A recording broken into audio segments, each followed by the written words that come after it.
Shut up and sit down.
Shut up and sit down. Hello, good evening, and welcome to another episode of Build, Paint, Play. I'm Dave.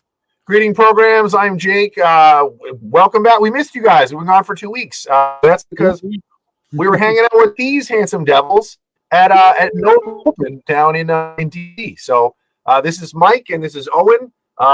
Owen is still muted, I think. I don't know if that's him. Oh, they're on this side of me. Okay, on my screen they're on this side. So Mike and Owen, they run Nova, which is one of our favorite shows. And we have them on the show. We're glad to have you guys here. So welcome. Thank you. Thank you. Great to be back on the show. Nice. Veterans now. Veterans. Yep, veteran guests. It's awesome.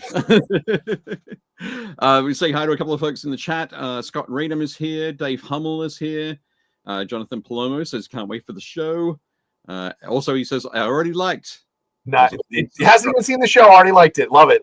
Like, that's the way to go. Smash that subscribe button. Smash with your fist. And Jez Hunt has joined us for the first time in a long time. Jez has been basically camped out in Eastern Europe for the last 6 months or so. Oh, is he working on another movie? He's working on another movie. A movie or a TV show. I don't think he's allowed to tell us, but Ooh, yeah. that's fun. And Jeff Hall has joined us as well. Hey, Jeff. Welcome. What's up, Jeff? And Jeff was a celebrity at Nova this year. Yeah, Jeff, if you guys ever need like background actors, you want to dress Dave and I up like Urukai or whatever, or elves, like you let me know and fly us out. I'm in. Just get that face, the paint right on your face. Yeah, just the white handprint. Yeah. Be all good. There we go. But yes, Jeff was a celebrity at the show this year. We've got a couple of photos from Jeff's setups in RPG 3. I think he was in. So definitely cool. How many girls' t-shirts did he have to sign? Like they were like, sign my t-shirt. Like was it a lot? Were there girls fainting everywhere? I think so. They called an ambulance at least twice. Nice. Yeah. That makes sense. There were guys fainting everywhere. That's what I saw. Everyone, yeah. But Jez says he's back from Budapest. Nice. There's a movie, and it was ridiculous. So we'll look forward to it. Well, welcome back, Jez. Welcome back, Jez. And I will say I did enjoy 28 Years Later. And I just realized I should turn off this. There we go. That's a little bit better. I haven't seen it yet. I gotta watch. The problem is I gotta go back and watch. I think I watched the first one when it came out, however long ago that was. And I don't really remember it. So I gotta watch that one, and then I gotta watch the second one, and then I gotta watch the third one. Right. I heard the second one you don't necessarily have to watch it, but No, you don't. That's 28 weeks later.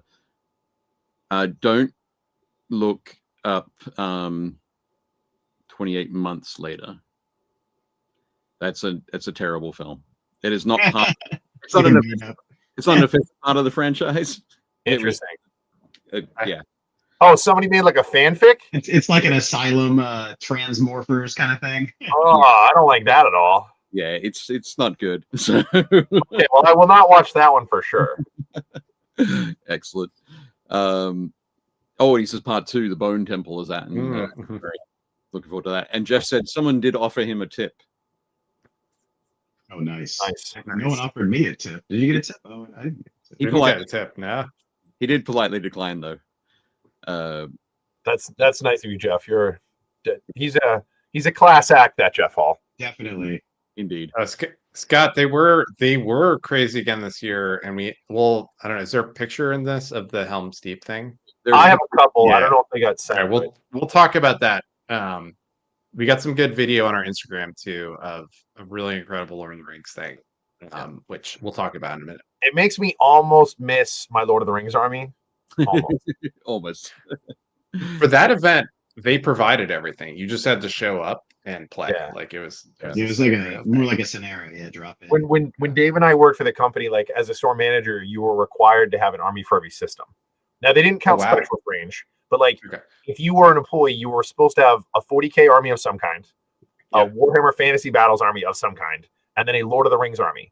And then if you want to do everything, like I had a Battlefleet Gothic fleet and I had a Blood Bowl team, that was up to you, but you had to have the 3 sort of main games. Yeah.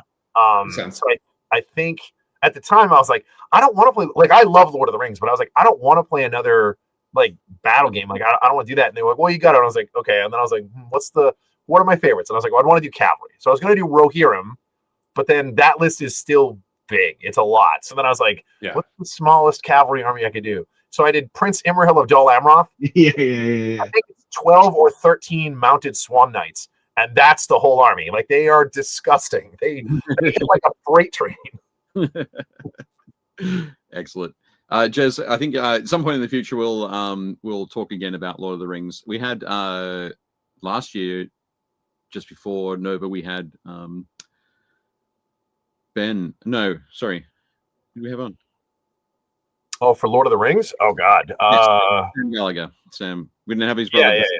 Sam Gallagher on talking about it. But anyway. I mean, it's a great game. Like I have friends, people who Dave knows, who consider Lord of the Rings the best miniatures game that GW makes. They think the rules are great. There's a lot of people. Yeah, like it's good. I'm not knocking it. It's definitely way better than it used to be.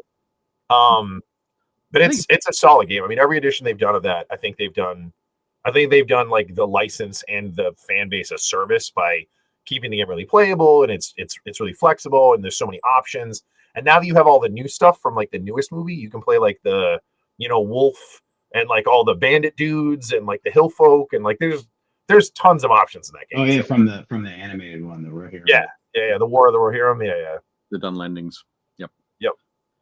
Excellent. Mark Maxey has joined us as well. So, let's actually before we jump in, so it's been a week and a half. Yep. Over.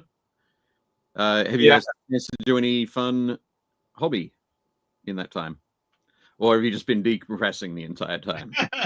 Mostly decompressing. Eric Chamber. Yeah. He's like, my favorite hobby, sleep. You said, but yeah, it's very true. I played a game of Combat Patrol with my son because he got really invigorated into painting and Warhammer stuff at the show. Nice. Which is weird because he spent all his time in the painting area, which makes sense. But then in an Infinity Hall, he didn't really do anything Warhammer related. But he's been playing Space Marine too, so he's all about that. So we played some Combat Patrol, which was cool, and that was neat because I haven't really played since like 6th, I'd say. So it's definitely a different game. And then this is totally random, but today when I was playing disc golf and getting grass, I got a hole-in-one. I got an ace. It's my first one ever, and it was awesome. Nice. Nice. So Congratulations. We're down with sports and other hobbies. Like I have an ice hockey game tomorrow night. Like I haven't played in. I played the week. That's not right. I played the week before the week of Nova. Right. So I had that week off. I had last week off. I have this week. I have a game on Wednesday. But go. I definitely tried to go outside though. That was a big thing because the hotel is great. It's a beautiful hotel, but getting that vitamin D and that sun therapy can be a little challenging sometimes. Yeah. Oh, yeah. We made a point to like go out and go somewhere for lunch each day. Like whether the first day I think was me and Phil. Dave and I went out one of the days. Like I made a point to like get out of the building and like at least walk a little bit and get outside for a minute. So, and Dave does his walk every morning like he usually does. So, yeah, exactly. You got 4 miles in before the show every day. Nice. I got a little bit of hobbying in. What'd you get done? I managed to get my hands on this guy. Oh, nice. Oh, So- nice. He comes out a week from Saturday. Yep. So but I got this early from a buddy of mine. So my plan is to paint this up, and I have the original one, and I painted the original one when he came out at GW. So I painted him. Dave and I were trying to guess. I think it's like 2004. I think. Or 2005. Something Yeah. like that. So it's been 20 years since I've painted a Lysander. So I'm just gonna paint this one and then do a side by side with all the stuff that I've learned in the last 20 years on this one versus the one that I painted like the classic GW way, which is just layering. Yeah, So yeah. we'll see that. And then I picked up this, which I was psyched about. This is the last White Dwarf. Like this one has this awesome poster of all the armor marks. Oh, cool. Oh, nice. And I was like, I want that. So, and there's a transfer sheet in here. There's all kinds of cool stuff, but I was like, I want that poster. Excellent. So, Okay, folks in the chat, it has been 20 years of deteriorating eyesight for Jake. So let us know whether you think that his new Lysander is going to be yeah, we'll see. above, the same, or below the standard of his first Lysander.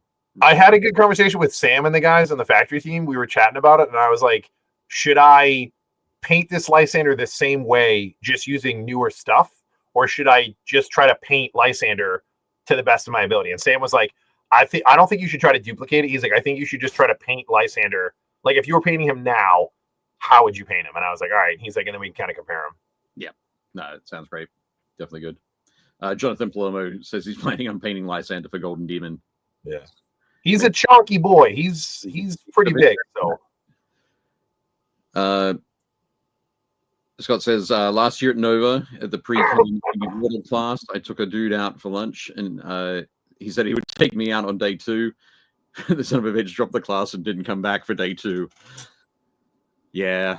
Yep. You always got to make sure the other person pays up front. is that why, Scott, is that why you didn't come to Nova this year? You're like burned once. It is. Yep. Didn't want to have that happen again. Oh, Matt just jumped on. Excellent. Welcome, Matt. All right, so Nova, let's get into it. What do we got here? Oh, we got to do Army Painter first and then Nova time, but Are we ready? Just present. Pressing buttons. Army Painter ties into a lot of Nova too. So It does. We love Army Painter. Well, wait for it.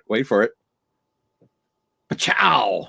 There we go. Oh. I have to lean this way on the screen now that I'm stuck behind the BuildPaintPlay sign. So yeah, I snagged this one from the Army Painter Instagram, also part of the Nova Open Convention Instagram.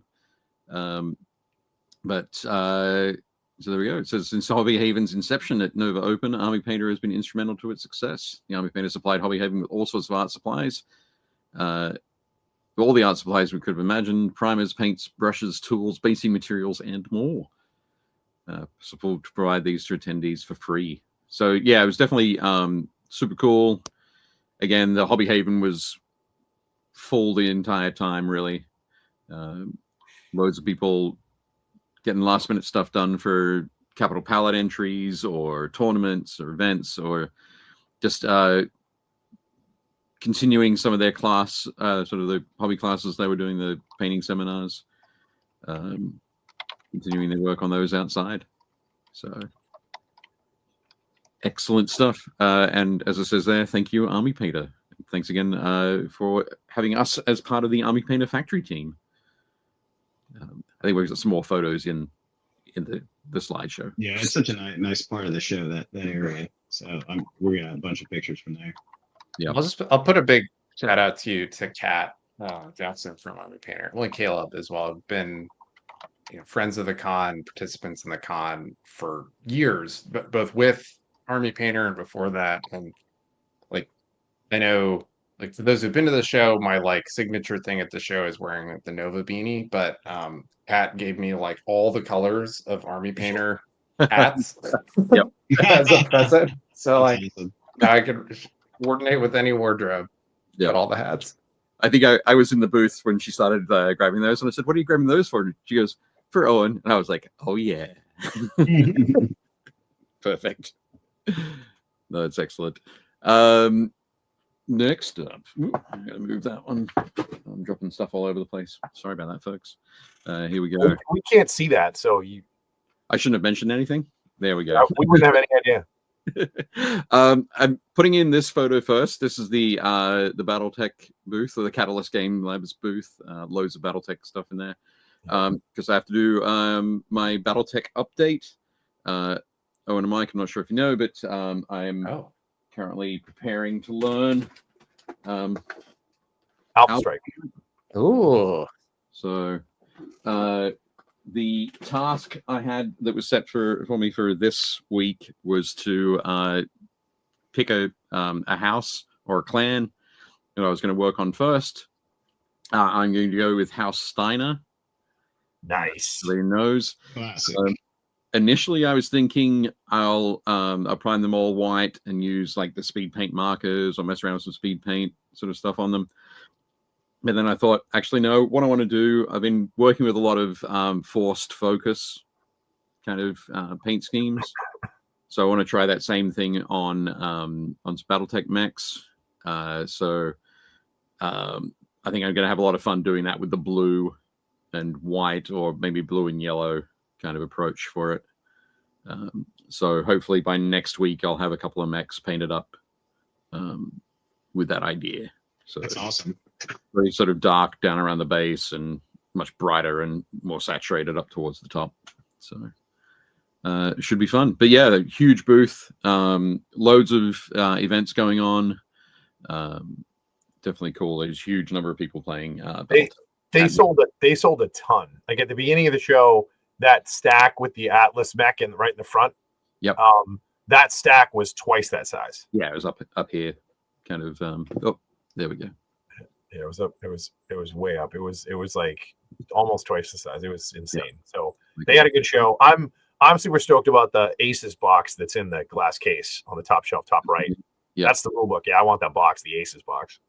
It has a bunch of clan mechs in it, like the Hunchback 2C. It's when the clans decide to reverse engineer a bunch of Innersphere classics. So there's like there's a Griffin 2C. There's an Urban Mech 2C. There's I think there's a Phoenix Hawks 2C. Like I'm stoked for that box. It'll be great.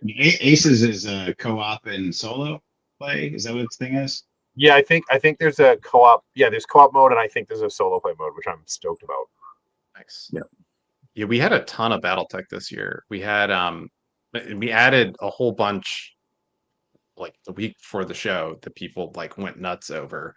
But yeah, we had over 120 hours of BattleTech events. Wow. Over the weekend. Like it's wild. Yeah, that's insane. Mark, I would say that no, we're not. Our vendor hall is not as large as Adepticon's. Our space is very different than Adepticon. It's probably I would say a third the size. I'd say a half, but it's just very it's long and thin and snaking. So yeah, I would say it's half of what it used to be at Schaumburg. It's not the one now in Milwaukee is enormous. Maybe. Yeah, it's different. I think you know Catalyst and Steamforged and GW are our biggest booths, but we have a lot more like mom and pop type booths, right?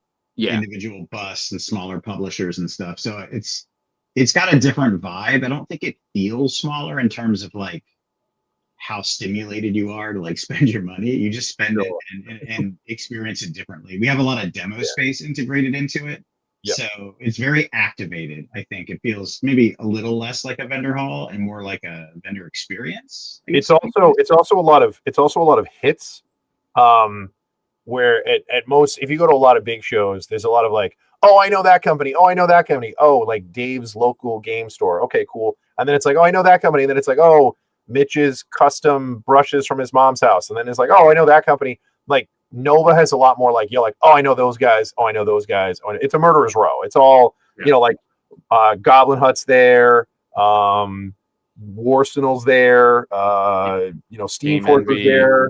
Yeah, Game Envy. Like it's a lot of like really hardcore like game companies that stuff you're going to want to see. and it is kind of in like 4 places, because there's the main hall, and then there's stuff in this room, which is basically like a giant foyer kind of at the bottom of the stairs, and then that wraps around, and then there's some in the hallway, and then there's some up front. You've got Spray Gunner and those guys up there. So there's vendors in like three or 4 different places, so it feels a little more spaced out. So it's not as overwhelming. And I will say, with the low ceiling in here and the carpet, it's never anywhere near as loud or as deafening as like vendor hall in the other places. Yes, So, yeah.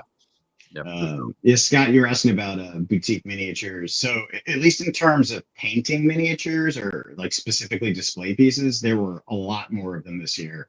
Yeah. There were, I think, 8 specifically, but Yeah. we're trying to work on, Tom, who does all of our vendor liaison stuff. He works on curating our vendor hall, so it's not too redundant. Like, one of the things we had when we first started was we wanted to work a lot with friendly local gaming stores, because they are who starts the community. Unfortunately, if you put 4 friendly local gaming stores in a vendor hall, Build knife fight. it's not good for their business. So we've had to, adjust that over time based on what works for people. So it's the same with all of them, right? And there's probably a critical mass on any one thing, right? Like paint, for example, right? It's amazing how many paint brands are out there now, or the bus. The interesting thing about the bus, though, is that those They're all vendors, unique. and they all know each other. They share a booth. Yeah. So they'll like have 4 of them, and they'll just share a booth, which is Yeah. really interesting. And honestly, it's great because it's easier for them. It means, you've got coverage, you can run to the bathroom, like it's easier to staff, and there's more variety because you can have all these amazing things. Like, I don't know, the stuff like Neko Galaxy makes, those busts are insane. Like, so good. Yeah, it was Neko, Kaha, and Natalia. Allison Creations had like their own booth, which was really, really cool. Yeah, that was definitely good stuff. What cool things. But everybody, that's where my my battle take us up to Steiner. Next up. So Nova Open's always had a very strong charitable foundation or aspect. This year, you guys were able to, but this is just before the show, right? This happened. So these were donations we were recognized, like, because we did them at the end of year basically, and so this was our opportunity to recognize the 2024 stuff. So we'll be doing a whole other round of donations this year. Right. Again. Yeah. Yep. So we were. This was really cool because like we were able to bring on stage, like, one of our charity partners is the mental health charity program. So here, the folks that are present here, and they support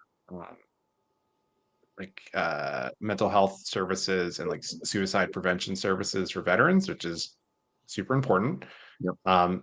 And like some people on our staff have been served by and helped by some of these programs, and like our opportunity to give back to that community is just super huge. I don't know. Do you have the other check photo in here? I don't. This is the only Okay. one. No, that's fine. Yeah. So we also we had a little fun with this, but we were able to give $40K to a local DC area charity called So What Else, that's been who shares our love of orange in their logo, that like serves people in the community who have food insecurity, so people that can't necessarily afford food for their families. It helps feed them, and we were able to feed like several thousand families for the year based on the donations that we made. And so they were able to come out as well, and like it was really cool to get to like see those people, like recognize them on stage, like get to hear about the impact from. So it's something that we really appreciate and we really like. We also give to table war charities. Unfortunately, it's a long way to Hawaii, and they weren't able to make it out this year, but they should be back next year. Cool. Excellent. Nice. That's awesome. No, absolutely fantastic. And of course, I do love. I mean, taking that check to the bank is going to be a nightmare, but other than That's right. as long as you got an empty seat next to you, you should be fine. But just flip it over and sign her name on the top corner, and then like put it across the counter. Here you go. Can you? Yep. you guys anyway. So no, it's great, and I do love the being able to hand 40K to somebody. That's a very cool thing. Thank you to everybody who has participated in any of the charitable efforts for Nova Open. Of course, I had to take a photo of the Army Painter booth, where Jake spent a good chunk of time. Yep. Yeah, there's me slinging on the left, and that's me and most of the team on the right. So that's obviously Uncle Adam. That's Kat in the middle. Kat Jackson. That's me. That's Caleb. Caleb Wissenbach. So Kat and Caleb own CK Studios, and they do a ton of stuff. Like I know Caleb was doing lessons at Nova as well, and Kat did some lessons also. So they would pop away from the booth, and then yeah, we had a ton of fun. And then there's also Sam Lenz was there. Tim was in the booth too. Tim was the other guy. He was in the very first photo. He's basically part of Kat's event staff. But it was a good time. It was a lot of fun, and they're a great group to hang out with. Like I love all these guys. So that's most of us at dinner. That's Charity Edwards there on the right. Where did you go? What? Give us the food. I don't remember the name of the place. It starts with an A. I think it was Laro. Oh, Laro. Yeah. Yep. It was awesome. On Connecticut. There's so much good food near there. It's wild. Yeah. It was really. We went there last year. Like that was our factory team dinner last year.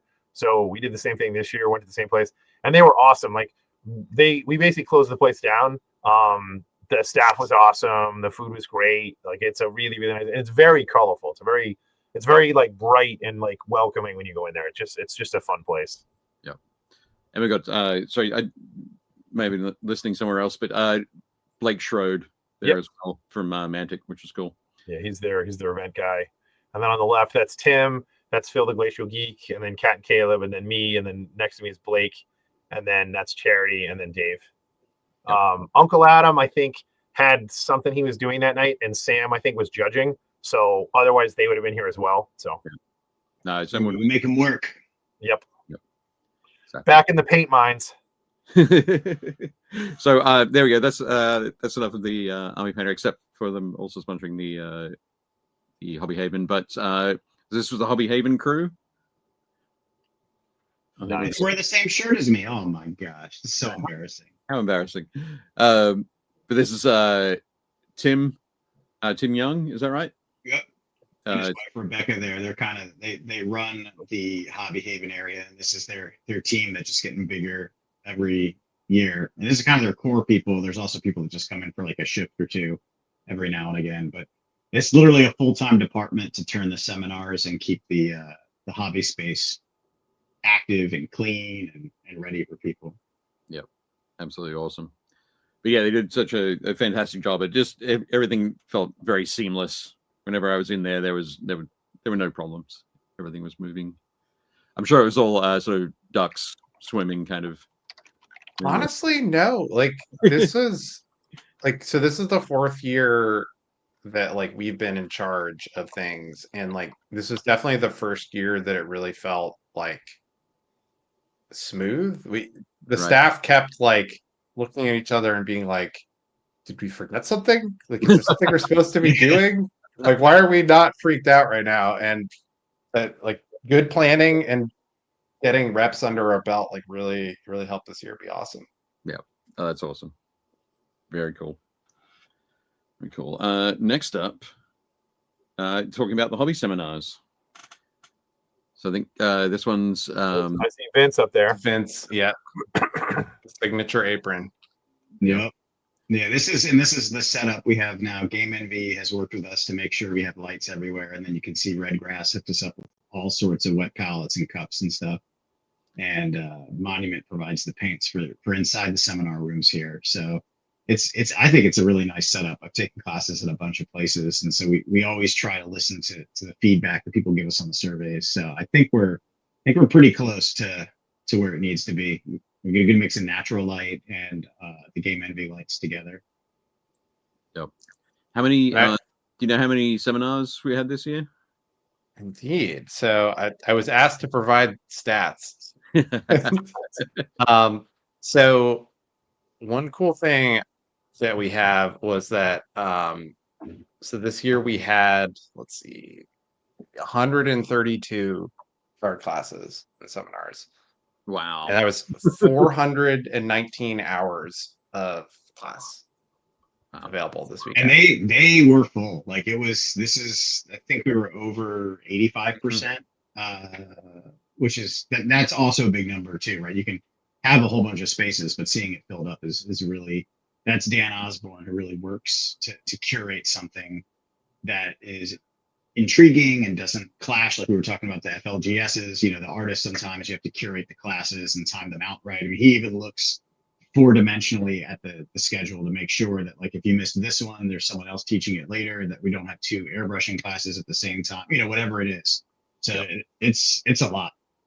And then I cannot stress enough how awesome Dan Osborne is and what a great part of the team he is. Because like in 2022, we had 217 hours of classes and we had 80 of them. So we doubled the amount of classroom hours and classes since we started, and that's all really thanks to Dan's amazing work.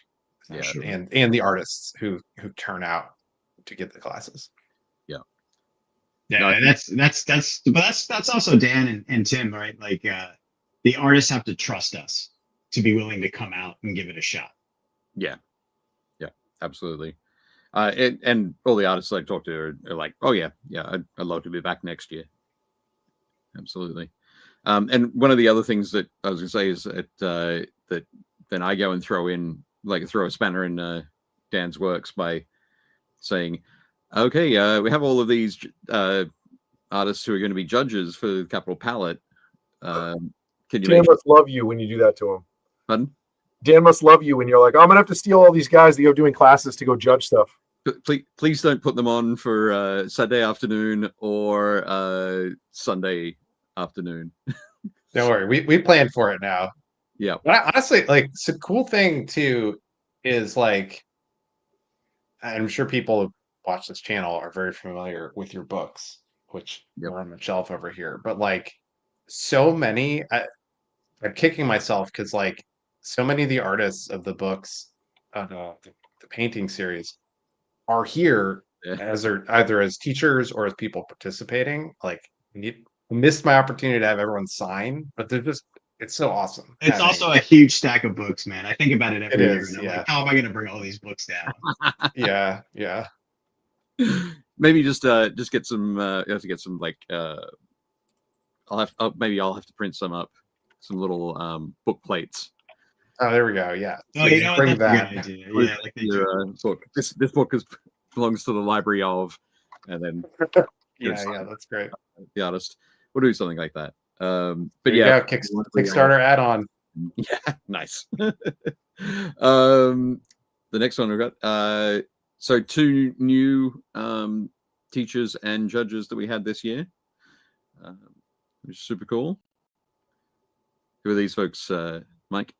This is Francesco and Ricardo. They came from Italy along with Africa, which is this was my bane on Tuesday. Was last year I was waiting for all the Poles to get in, and this year I was waiting for all the Italians to get in, as I was trying to also go to sleep. But my con dad responsibilities require me to stay up till everyone gets home. Right. And also Marco was there too. But Marco had been in since Saturday. He just had fallen asleep and didn't let me know he was there. So it was like 1 o'clock in the morning. Like, I just got to go to bed. So, these guys taught a partnered up class, pre-convention class. It was both of them, which is pretty cool. These are some really heavy hitters here, and it was the first time for them at Nova. And I do believe they both want to come back, which has been awesome. I know I haven't talked to Ricardo, but Francesco for sure. Yeah, so Riccardo Agostini on the left there, and Francesco Farabi on the right. They're partners in Chimera Colors, and also in the great Monte Sansovino miniature show. So it was fantastic to have them at Nova and also judging the Capital Palette. Francesco joined Eric and Krzysztof Kabolczyk on judging the Masters division, and Ricardo joined us. So Sam Lands, John Ninas, Steve Garcia and Ricardo and myself judged the journeyman category division. Sorry. So definitely. Yeah, it was definitely some heavy hitters in the judging team this year, and these classes too. I mean, they sold out, which is really great to see with new artists. Yep. And I would say these are interesting ones. I mean, Marco is fantastic, but he's kind of also a personality, so people are very familiar with Marco. Yep. I think that these guys selling out is really unique because Monte Sansevino is really, while you do see Space Marines and things, I'd say it is starting to approach more of a traditional art kind of thing, even though it's miniature art. It's more busts and things. So it's really neat to see their classes sell out, because it wasn't just like a how to paint Space Marines kind of class, right? Yeah. It's a very different level. When the other pre-con class we had this year was, for the very first time, we had someone teaching digital sculpting. So Africa Mir was teaching ZBrush, and had a whole contingent of people who were like, which makes sense now that like 3D printing is such a thing, and there's so much ability to either customize 3D prints or sculpt your own things. Like, it's a capability that just didn't exist 5 years ago. That's now in a lot of people's basements, and so like having access to that kind of talent to teach people how to make the most of it was super cool. Yep. Absolutely.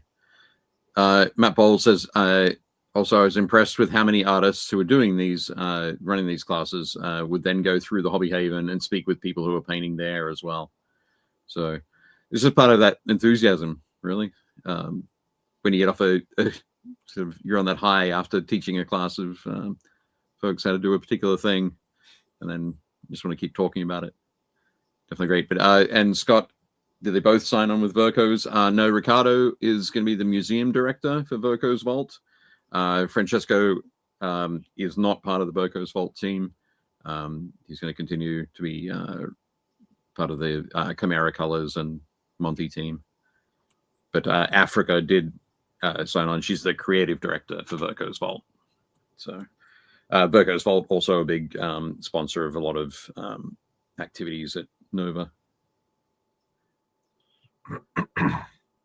So we mentioned Tim, we've mentioned Dan Osborne. I didn't have a photo of Dan, unfortunately. I think I have one somewhere, but the third sort of pillar of the art show at Nova is Dan Athanasaur, who's sitting down the front here. And I think going back to what you said before, Owen, about things being very calm and people knowing what was going on, I think that's probably, from my point of view, it was definitely most, what's the word I'm looking for?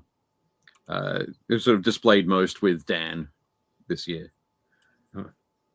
Here he is pictured actually just chilling out and painting. Yeah, it's amazing. It's a double rainbow for sure. Yeah. Double rainbow. Fantastic. Although the man cannot get enough of paint judging, because I actually was hanging out with him this weekend at the National Plastic Modelers Society art show. So he was judging a different art show this week. Oh, cool. Of historical figures. Yeah. That's so great. He is. No, definitely good. It was great to to see him not behind the cases at Capitol Palette the entire weekend. He definitely got up. He moved around. He did some things. I think a lot of that is due to the team that he had, who were doing a lot of coordinating. Dan's planning beforehand. Dan just commented that's his new call sign. Right. Hey, Dan. Double rainbow. Fantastic. And also I think that Mike Dutcher, who apparently spent a lot of time telling him to get the hell out of there. So it was great to have Mike. He's got such a good attitude. Yeah. But no, fantastic. But there's Dan there with Casey from eBay Miniature Rescues and Brent from Goobertown Hobbies. So Brent was there slinging his little, I don't even know what to call it, the little the imaging thing that they do now, to do like transfers, not transfers, but like markings and stuff. They're like stamp plates. Yeah, the stamp plate thing. It was they were packed. They sold out. So yeah, we're going to have them on later in the year. we were I was talking with Casey, and I think you were talking with Brent. Yeah.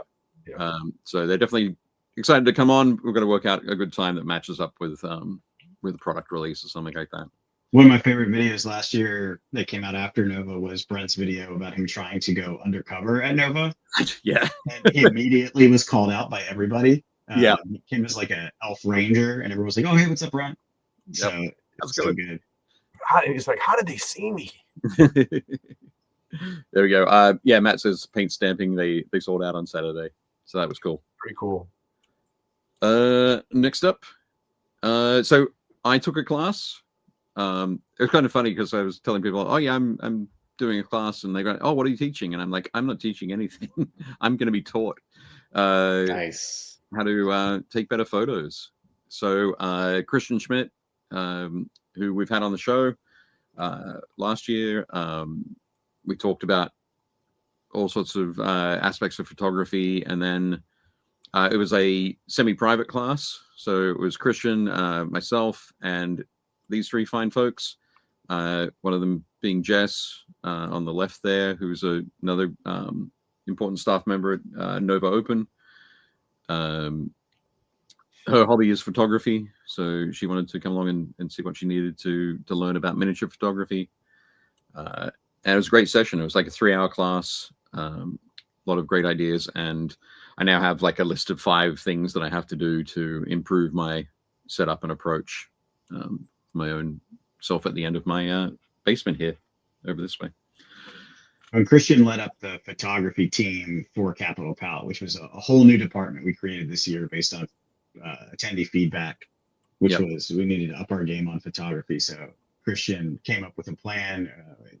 He and Owen talking was pretty hilarious because they definitely were like, we need to approach it from like an archival photography, talking about like how many man hours we'd actually need to take all the photos. So last year we did it with one person basically, right? And that person unfortunately did not return, which is understandable. So this year we had a team of about 8 people to do it, 2 camera setups. Because we had over 1,000 entries purchased again this year, and we had about 100 more actually entered and showed up than last year. So it's just been like physically impossible. We did like the math, and it was like, Oh, hey, Brent. Literally not enough time in the show to actually photograph every piece if we treated it as a one-man show. So he was like, I'm up for the challenge, and we got him all the support he needed, I believe, and we accomplished the mission. He and Jess in particular were critical for that. I like how you're like, we had a guy last year and he didn't come back. I'm like, I'm pretty sure that guy's like, I don't even have a camera anymore. He's like, I threw my camera away. I was like, I'm never taking another photo. Was that Pete? Yeah, Peter. Yeah. Well, he's always welcome back. Yeah. It's too much for one person, but I don't think we realized it. So last year was our biggest growth ever for the Cat Pal. Like it doubled. So we were already like on the boat when we saw the whale, right? Like it was kind of like it was too late. So I don't think there's any hard feelings, but we definitely have a process now, and hopefully he'll come back and just enjoy the show. I actually saw him on Friday, wandering the halls. He was nice.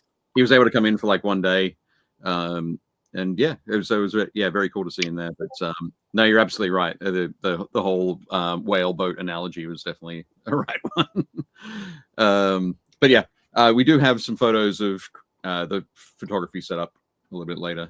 But we'll jump into. I think next up we've got some of the gaming. No, this is some space skits that was being Dude, I love this game. I love you just stack up dice. It's so hilarious. Yeah, this was cool. So Space Skits is a game by Mike Hutchinson, who famously wrote Gaslands. This is a dexterity game, and you're the orcs that are moving around and brawling are all drunk or getting drunk. And each time you move, you have to stack another dice on top of the tower. And you can see it gets really tall, like that one up there. And then when you move them, the dice have to move with you. Which I gotta say, I told them, I was like, "Why are you using these acrylic? Like, take the acrylic off from the 40K table, because like, there's no way that ends well, right? Like, as soon as he moves, It's just extra challenge, Mike. Yeah, they were playing hard mode Space Kids, and I do believe they were drinking beer as well. It's fine. You just have to not move off the acrylic, or don't move onto the acrylic. Well, as you roll the dice, you have to move towards the dice, like as they land on the table, the number of inches the pips say. So, depending on how you roll them, you may not have that choice. Yeah, absolutely. And Josh Potter has joined us. Hi, Josh. Welcome. What's up? But yeah, it was great to see this. And this Brent jumped on too. Brent, we were just talking about you. Oh, nice. We got this one through. Is this a This is the Age of Sigmar narrative.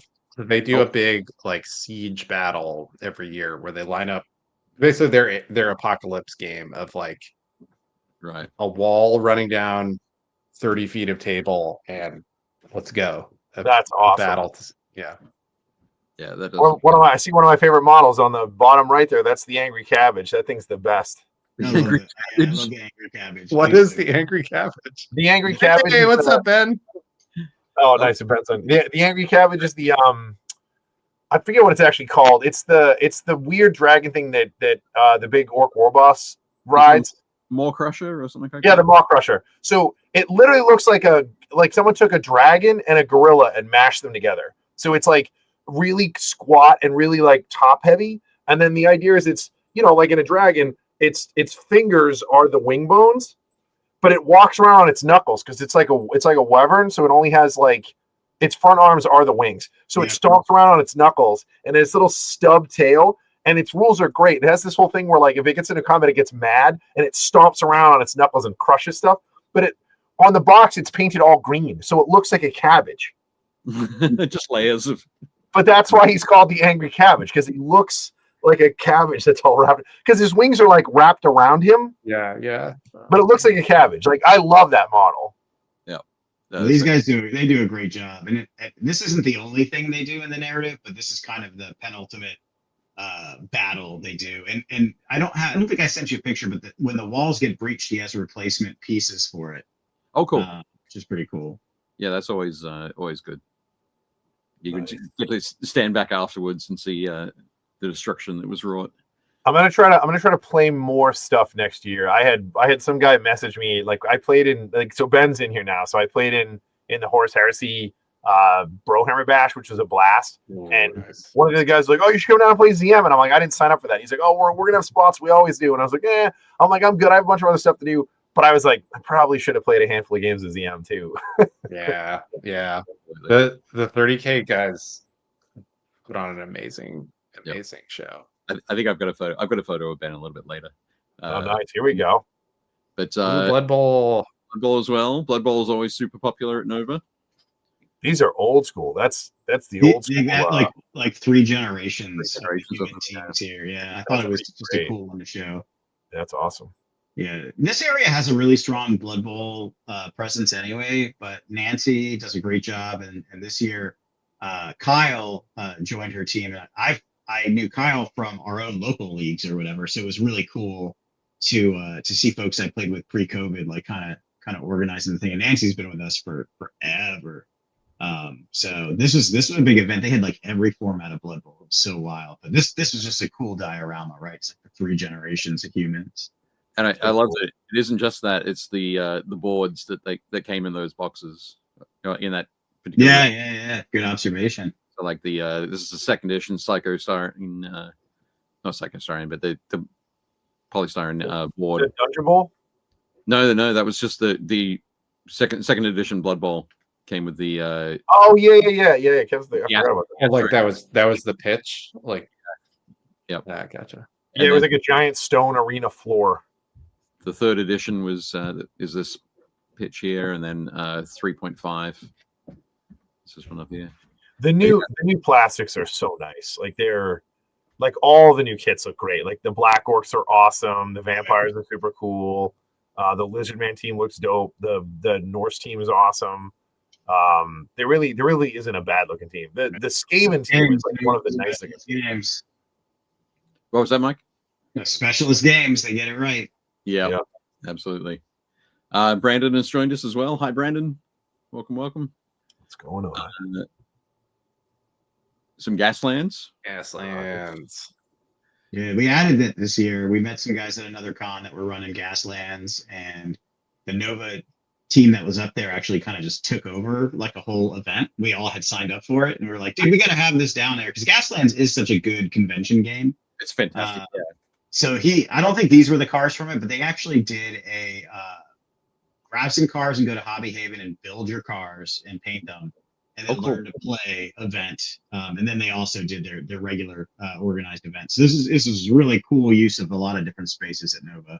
And this is exactly. Go ahead. Sorry. I would say this was like also Ben prize support lead. His favorite prize of any prize that we gave out was that prize for this was like Hot Wheels kit. It was like a Hot Wheels racing box set. Nice. Yeah, it was like a giant car carrier that when you unfolded it turned into a racetrack also. Yeah.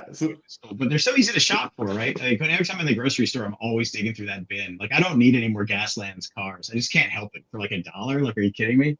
Dude, I love this station wagon, the green station wagon with the black hood and the giant pipes and the ram. That's awesome. The diamond plate roof protector.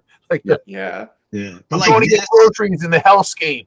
This and like Gaslands, this is Gaslands, excuse me. This and like Space Skits and some of these other smaller. These are the great like evening memories at a convention, right? Like, yeah, you bump into this kind of nonsense. Yeah, absolutely.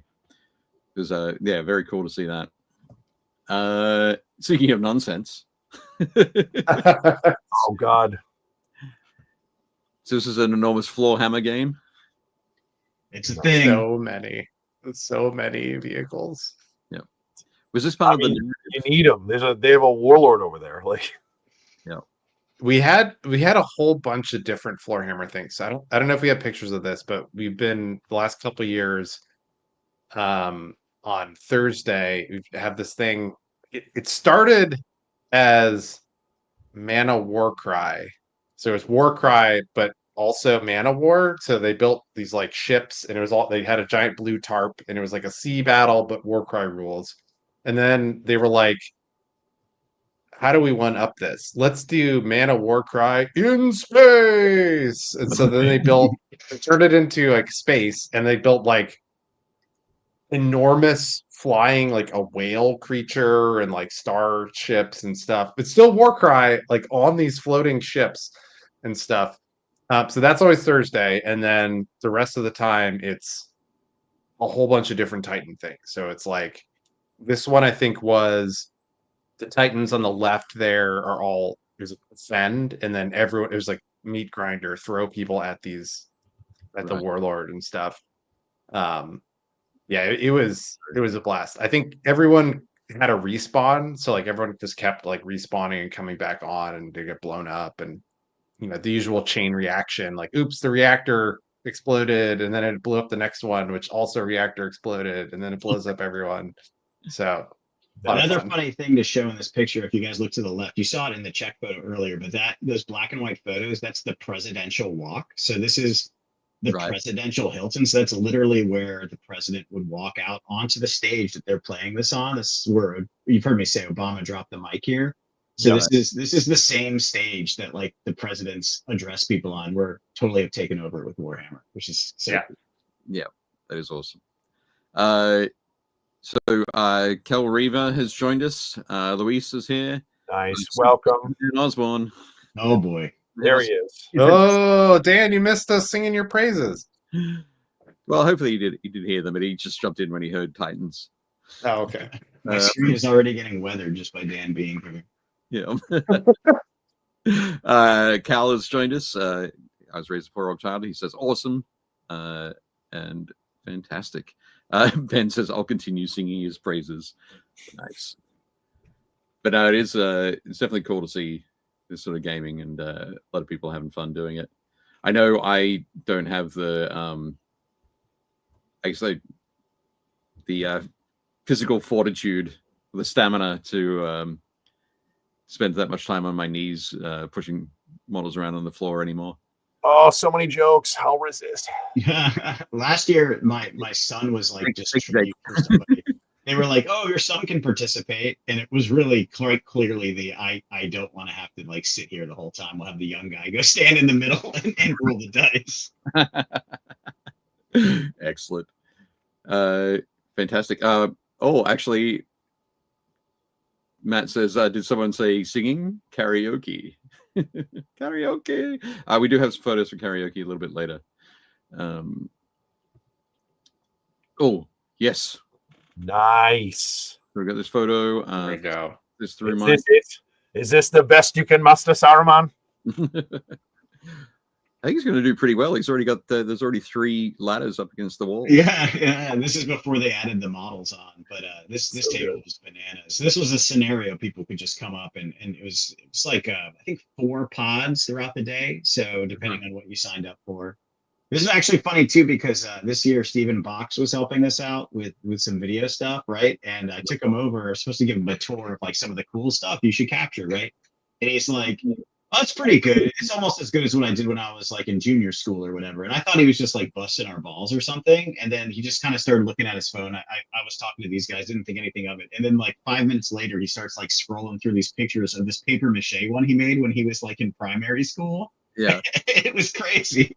We were like, "Oh, you're actually built this." Yeah. And his mom threw it away and he was all salty about it. But it was so funny. These guys, this was just amazing. And in like underneath, like the hall is there, like the interior of the mountain is inside the mountain. So like if they needed to go there, they could go there in this scenario. Yeah. No, it's not Wholesome Metal Cell. That's in what do you call it? The other town. But a shot from the back. I should have taken a shot from the back, but I didn't. I apologize. But no, it was amazing stuff. Really. Sorry, you go through, you take pictures of everything, and then afterwards you're like, I should have got it the same. Yeah. I should have gotten it with people playing on it, right? Like it'll be on our Flickr though, in our socials. They'll get it out. The team's working on it. Absolutely. You can see the ruined piece of the deeping wall here for when Iroquois blew up. Dude, still one of the funniest lines in the whole series has got to be when Wormtongue is talking to Saruman. He's like, "But how can fire unmake stone?" And he's leaning over the torch, and he grabs his hand, and Christopher Lee pushes his hand away. I was like, "Oh, it's such a great like throwaway scene, but it's awesome." Yep, absolutely. So super cool. Amos has joined us as well. Welcome, Amos. Yo. What's going on? Excellent. This is another shot from some of the narrative gaming, the 40K narrative gaming. Nice. That is a hell of a battle wagon. Yeah, they did kind of like a war rig. I don't think it was quite using the Gorka Morka rules, but essentially a war rig Gorka Morka thing across like 3 tables.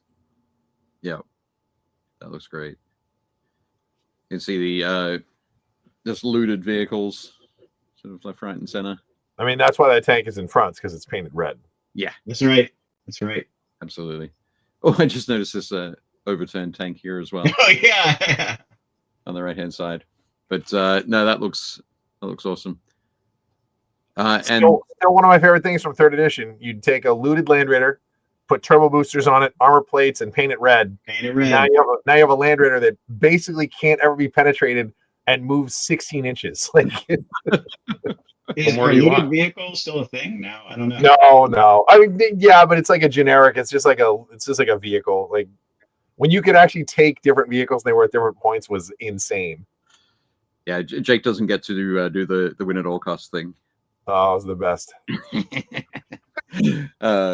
Excellent. And Dan says, "I know that bearded guy on the right." Nice. Yeah, it's Ben Marshall. He helps us with a whole bunch of things, but in particular ops and vendor coordination. Fantastic. No, that's cool. Great to see that. There was some Trench Crusade that went on at oh boy, was there a lot of Trench Crusade. Yeah, this is quite the buzz right now, right? With Phil winning the he's like the world champion or something. Phil is the world champion. I would like to suggest that I had a little bit to do with that. I played a practice game with Phil the day before the first Trench Crusade narrative event, and I think so. We played 700 ducats aside. I managed to kill 3 of his models, and he took out all 7 of mine during the course of the game. Yeah, Trench Crusade as an Infinity player, I always tell people it's deadly like Infinity. Like your dudes ain't coming home. Like So one Trench Crusade moment is Dan A and I did a demo at BuildPaintCon this year because I had not played it before, and they're like, "Yeah, okay, here's how it works. You roll the dice, and like it's 2 dice, and you're either like adding or subtracting." And Dan is just like, "Okay, cool," and he just rolled 6s.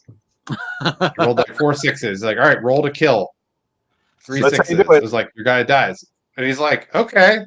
And it's the most 6s in a row between the 2 of us. Like it's just all of our dudes died, and we're like, "That's wild." And the guy was like, "This, let me have those dice. What's wrong with these dice?" that's not supposed to happen. Yeah. It shouldn't go that way. In this particular battle, so you see Phil on the left here. In this particular battle, this is my one of my heavy mechanized infantry suits for New Antioch. This is one wielding a machine gun. His Warwolf came loping up this trench here and launched itself through the air, and basically the chainsaw mouth just cut right through the middle of my guy. Rolling for damage, he rolled 12. That was just like disgusting. So he landed on that bridge. My guy was cut in half. Then he just turned around and wiped out one of my other models with his claws. Trench Crusade was huge, and I think it still had, Owen, correct me, but I think there was something like 80 people on the waiting list, and that was despite us like just squeezing out a ton of space. Yeah. I don't think it's weird. I still don't think that they've like wrapped their heads around the scope of everything. You know what I mean? Like I think that they, the original Kickstarter, they were looking to raise what, like $20,000 or something, or like $30,000, and it was like 66,600.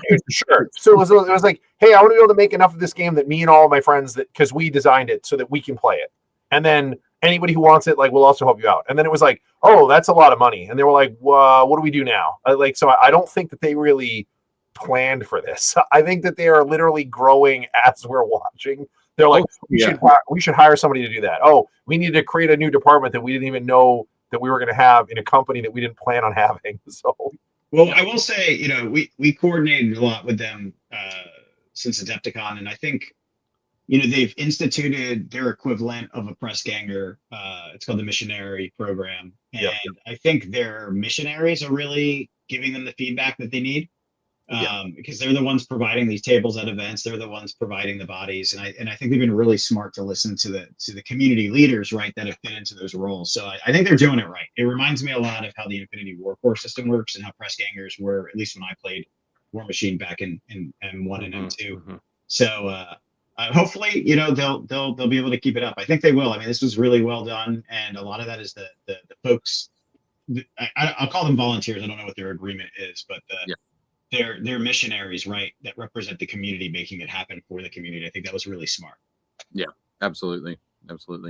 On the right hand side, there is the second game of Trench Crusade I played. Played that on Friday evening against Modi Chris Weinstein, who has spent the last 5 months putting together an awesome table.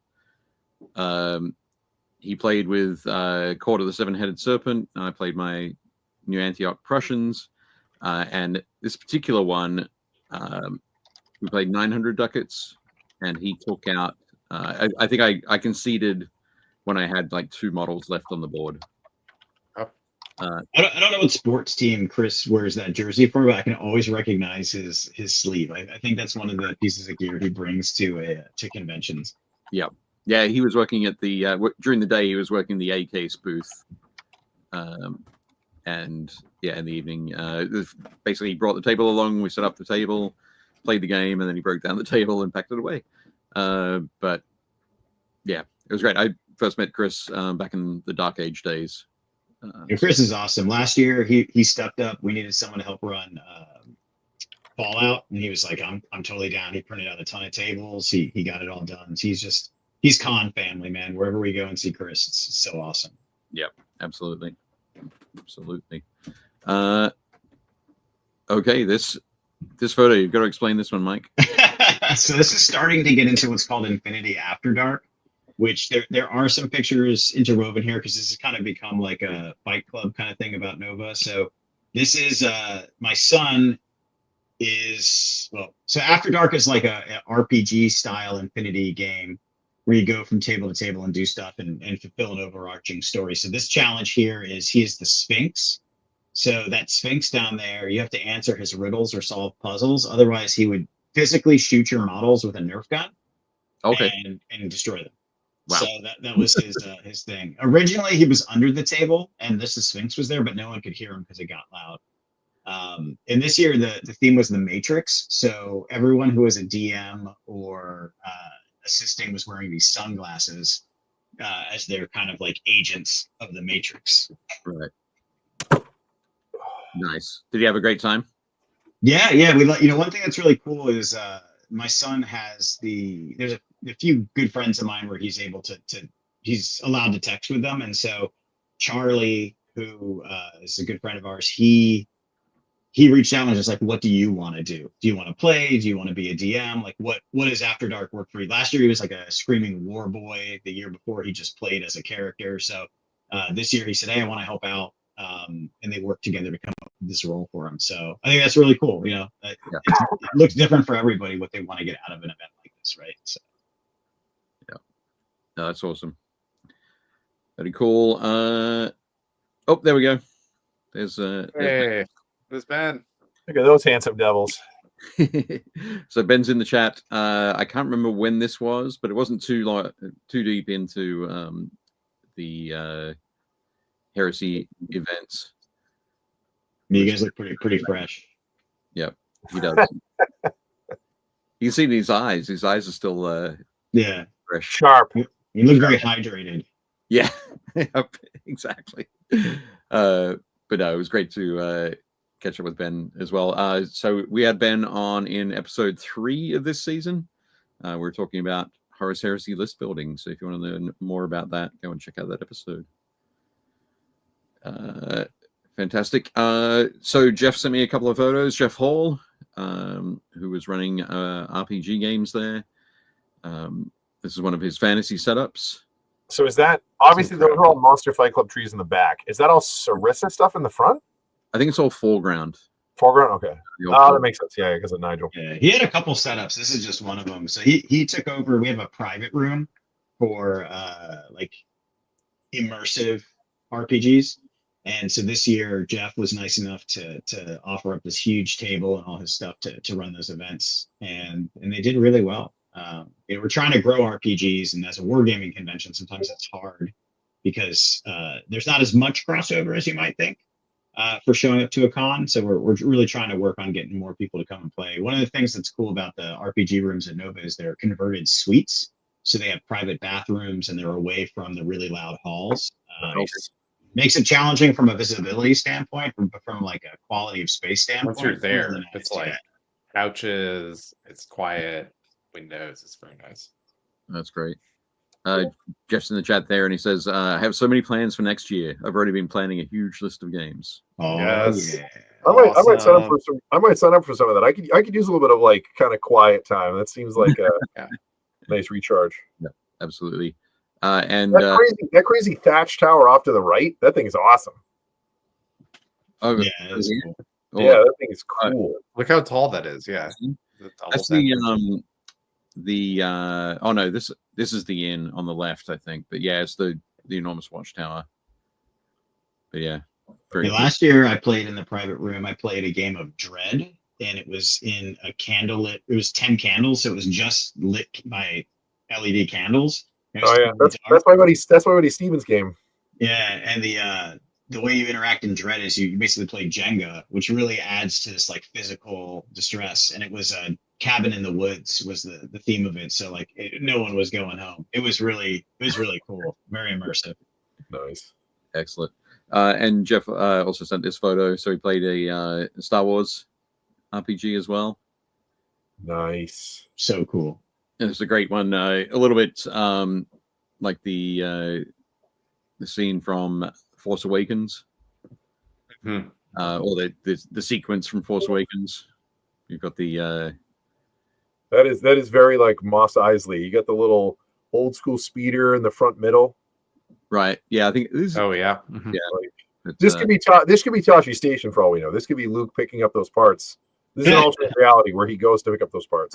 He had an awesome Underdark table too, but I could not find the picture on my phone, at least for the life of me. But I know that we have more pictures coming out. Yeah, Jeff did send one to me, but I didn't put it in. But you can go and check out Jeff's Instagram. It's RPG Terrain Builds, and you'll be able to see all of his cool stuff on there. Right. Good eye, Dave. There is a Ronto in the bottom right. All right, nice. But we met Jeff. He manages a store in our area called Games and Stuff, and we met him up there, and he's just been so supportive. So it was really cool to be able to work with people at an FLGS that maybe, the FLGS doesn't make sense for them to be there retailing, but we're all in the same community. Like how can we help each other out, right? How can we grow? Yeah, absolutely. But I was gonna say as well as, so I don't have Jeff's Instagram down there, but it's RPG Terrain Builds. The Nova Open Instagram and Nova Open website are in the notes below. You can also pick up Jeff's book at like your friendly local game store or on Dave's website. Yep, exactly. The Tremendous Tome of Epic Dungeons. Yep. Wow. So, which our lovely model Owen is going to show off. Look at this amazing book full of amazing things. Excellent. I'm not only a friend, I'm a client as well. Awesome. That's great. I will. I do have to point out my wife. Whenever I mention that book, she calls it Holes. It's solid. That's a good. I'm a fan of alliteration. So yeah, absolutely. So nice. And Jess said just gave Jeff and Nova a follow on IG. Awesome. Thank you, sir. Yep. And Dan wants to know. I didn't get it signed. No, I did not bring any of my books, and I'm like kicking myself. Next time. You should bring like 2 or 3 each year. Yeah, and just work through them. I'm bringing the page of stickers like Dave recommended. That's what when I worked at Walden Books 100 years ago. That's how they did it. No one actually signed the books. They would sign like a stack of those stickers, and we'd have to slap them on the books. Yep. Excellent. Next up, so this was a cool event. I think earlier this evening, earlier in the evening that this was on, Jake, you went to the content creators gathering. Yeah, that is not this. No, that is not this. This is the artist gathering. So this is all of the folks who are judges with Capital Palette, or folks who are running classes at Nova, and or art sponsors. Last year, this was up in the last couple of years. It's been up in a suite, but this year we needed a bigger boat. Yeah, they don't make suites big enough now. I see Eric in the middle holding it down. Yep. With the back of Dan's head there. Back of Dan Osborne there. Yeah. Yep. Dan, is that Cat and Caleb talking that are blocked by that guy's head? Whereabouts? On the far right. No. Like if you go to Dan Osborne's head. Oh no, that's Dan A, and then Owen. You can see his and then me. Oh, okay. Oh, it's okay. I thought that was a bow because Kat had a bow in her hair for part of the day. Oh yeah. Like I can't see who it is. I can just see that little thing. Yeah, so. like that makes sense. It's Owen's beanie. Nice. But and there's Mike just there. Bob Colhoun, Devin Bush over here, Sean McAfee. Loads of fun. Fuchs. Dave Phillips.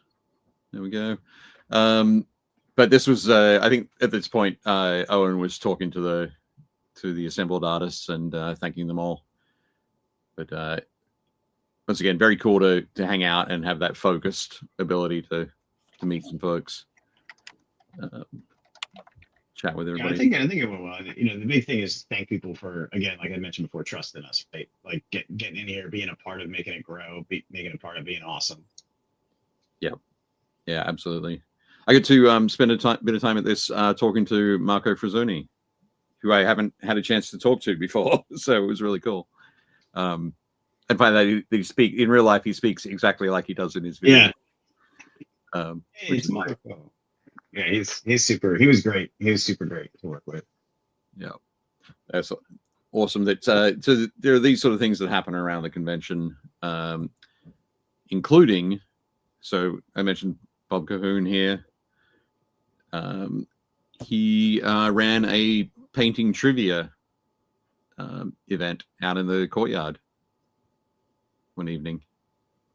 Yeah, this was wild. So we had over 30 people, and looking to make this an official thing next year. Bob seemed like he was down with that. We were able to get a good amount of prize support for him, and a lot of people showed up, which was awesome. And we even had some people that aren't like teachers or instructors that just were like, "Hey, we'll give it a shot." So they had a little bit of everything, everything from like when did the first nova start to color theory questions. It was really cool.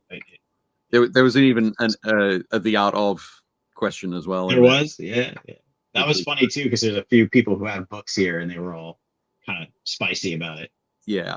It was definitely cool. So loads of exciting stuff, like things that are still being added or developing, or somebody goes, "Hey, I got a cool idea. What do you guys think of this?" And the Nova team saying, "Yeah, that'd be great. That'd be fantastic. What can we do to help you?" You can also see here, Vince has one, but if you want to play an interesting drinking game, look through our socials and Flickr and look for how many people are eating Tatiana giant slice. These are these giant slices of pizza. So Vince has one right there. But it's like a starter store. I took down 2 of them, 2 different days. Yeah, I can eat that whole slice. People were always like, "I can't finish it." I was like, "Dude, when it comes to pizza, it's like the Marines with me. I'm like, no slice left behind. Like that is not how I roll." There's one slice, the whole box. Just That's right. Fold it over because it's so big it doesn't fit in the box. Yeah, it's amazing. See, that's new because when they did it last year, they had custom boxes and they cut it. They took the slice and they cut it the long way, and then they cut it into like 8 smaller triangles. So they could kind of like Tetris. Yeah, but like because we saw it the first thing, we're like, "Where are these people getting all this?" And somebody was like, "Oh, Tatiana's." So we walked over. So like last year we got it, I think 2 or 3 times, and then while we were here, we got it, I think 2 or 3 times. Yeah, the con definitely broke Tatiana's. We told them, we're like, "Yo, we're gonna send a lot of people down." Oh, they learned because last year they had like 5 different slices you could pick from, and this year they were like, "It's cheese or pepperoni." Yeah, They didn't do anything else. It was just cheese or pepperoni. Cheese or pepperoni. Nice. Oh, that's great. But very cool stuff. Another look at some stuff in the vendor hall. So of course, Byron Ord from Artis Opus and Element Games. I see our boys in the background from Death Ray. I see Austin and and Joe. Yeah, Joe's behind that other guy, but I see him. Yeah, they've been coming since the beginning. They're awesome. Dude, I love those guys. Yeah, absolutely. I will I'm going to do another little show and tell. Let me go back to this one. I hope it's okay for me to show this, Mike. Yeah, show it. So something that the wonderful folks of Nova, so Mike and the rest of the team coordinated with Byron, was for the judges. Nice. Judges. Yeah. Got a super cool Nova judge kit. And inside there are 5 brushes, 2, a 1, a 0, 00, and 000. A little bit of the brush soap, but also at the top there, the Nova Capital Palette logo. Yeah, Byron really wanted to work to create something that like everyone that's judging probably has access to brushes, but something that would be a keepsake that people would really be proud of. So I think this was a good choice from his team. They curated that. Absolutely. So it's fantastic. Thank you very much. You're welcome. Cool. So we had going back to the presentation. There we go. You can't buy those, by the way, guys. You have to pay the iron price. You do. Nice. Yes. Solid. A lot of time. Both 416 hours of judging time. Judging time and feedback time as well. And this is a quick some of the cosplay that was going on there. So Mike Francina, we've had Mike on the show before. Mike's the creator of Trench Crusade. So we wanted to get this photo with so a stigmatic nun and a trench pilgrim cosplay that was there, which is cool. There was when was the cosplay? Was that Saturday evening? I think Saturday, yeah. Yep. So the cosplay parade. I know I was at the Capital Palette booth while that was going on. I thought there were characters from Silent Hill. All right. Well, yeah, those the Iron Capriotus do have that kind of Silent Hill look to them. Yeah, and this is in the this is what we call our demo hall. So this is kind of the snake off of the vendor hall that Jake was talking about before. So this is usually smaller vendors, and it's all engagement space. So it's pretty cool when it hits critical mass, because you can see it's just this long hall of tons of things for people to try. And if you keep coming this way, like towards the camera, on basically on the same size as the nun, those are all the event rooms. So in the last one, that was Horus Heresy. So I was hanging out there with Ben for my Saturday. Yep. Oh, question. Hey, back on Capital Palette judging, can I share a photo real quick? Oh, sure. I've got some Capital Palette photos coming up. But... No, this is one you don't have. I don't know if this is showing up. Let me see if I can share it here somehow. Let's find out. Oh, there we go. Look at that. So this is Capital Palette 2014. There's our man Dave right there. And that's Caleb right next to him. Caleb? Yep. This is where it all began. The shades, Bob Likens. Yep. Crazy. Justin McCoy. Yeah. Those a couple cases. That was it. Yeah, we were Shades had reached out, like congratulating this week in email, and we were like, oh, can you help us fill in some blanks on some of the past stuff? And he sent some photos. Right. So that's awesome. Yeah. That is very cool. That's crazy. I do not remember that. It was a long time ago, man. It was a long time ago. Man, I'm getting old. Look at that. There's no gray hair in there. Yeah, your hair is dark. That's what Caleb's too. Caleb's beard is dark. Yep. That's awesome. Fantastic. I think I had a Facebook memory come up the other day of Roman talking about judging in 2017, where we started at 10 o'clock and finished at 4:30 in the morning. I was there. Yep. I remember this. But yeah, great stuff. Let me get back to this one. There we go. No, fantastic. This is also in the demo hall. So we've had this is Torin Buckley. We had Tori on for Mordheim episode last year. And this is Martin McCoy, who we had on earlier this year for 28 Collected. He did a really cool drawing. He was doing like drawings of people, but he did a drawing with the guys from Trench Crusade, which was really cool. Okay. Yeah, I didn't see that one, but I did see the finished piece here. He did Tori up as a servitor, which was pretty cool. Yeah, this is the first time too we've had. I wouldn't say we have an artist alley, but it was the first time we had like a 2D artist like creating work in the space to sell. Yeah. And Durga as well here. I ended up picking up one of his T-shirts for my business partner Ben, because he follows him on Instagram and he really likes his art. I was like, I got you, man. Yeah, this is fantastic stuff. Very sort of classic fantasy and sci-fi kind of stuff. It's like Blanchy. It's Blanchy. Yeah, yeah. It's like late 80s. Yep. Yeah. Feel.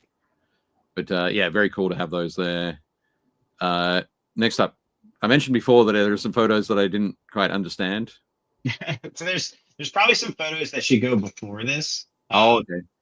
But this is, well, you know what, Owen, I will let you explain from your perspective, because it's you. Is this Owen aging in real time? Yeah, exactly. That's what it is. So the so back on the Infinity After Dark events, right? It was the Matrix themed.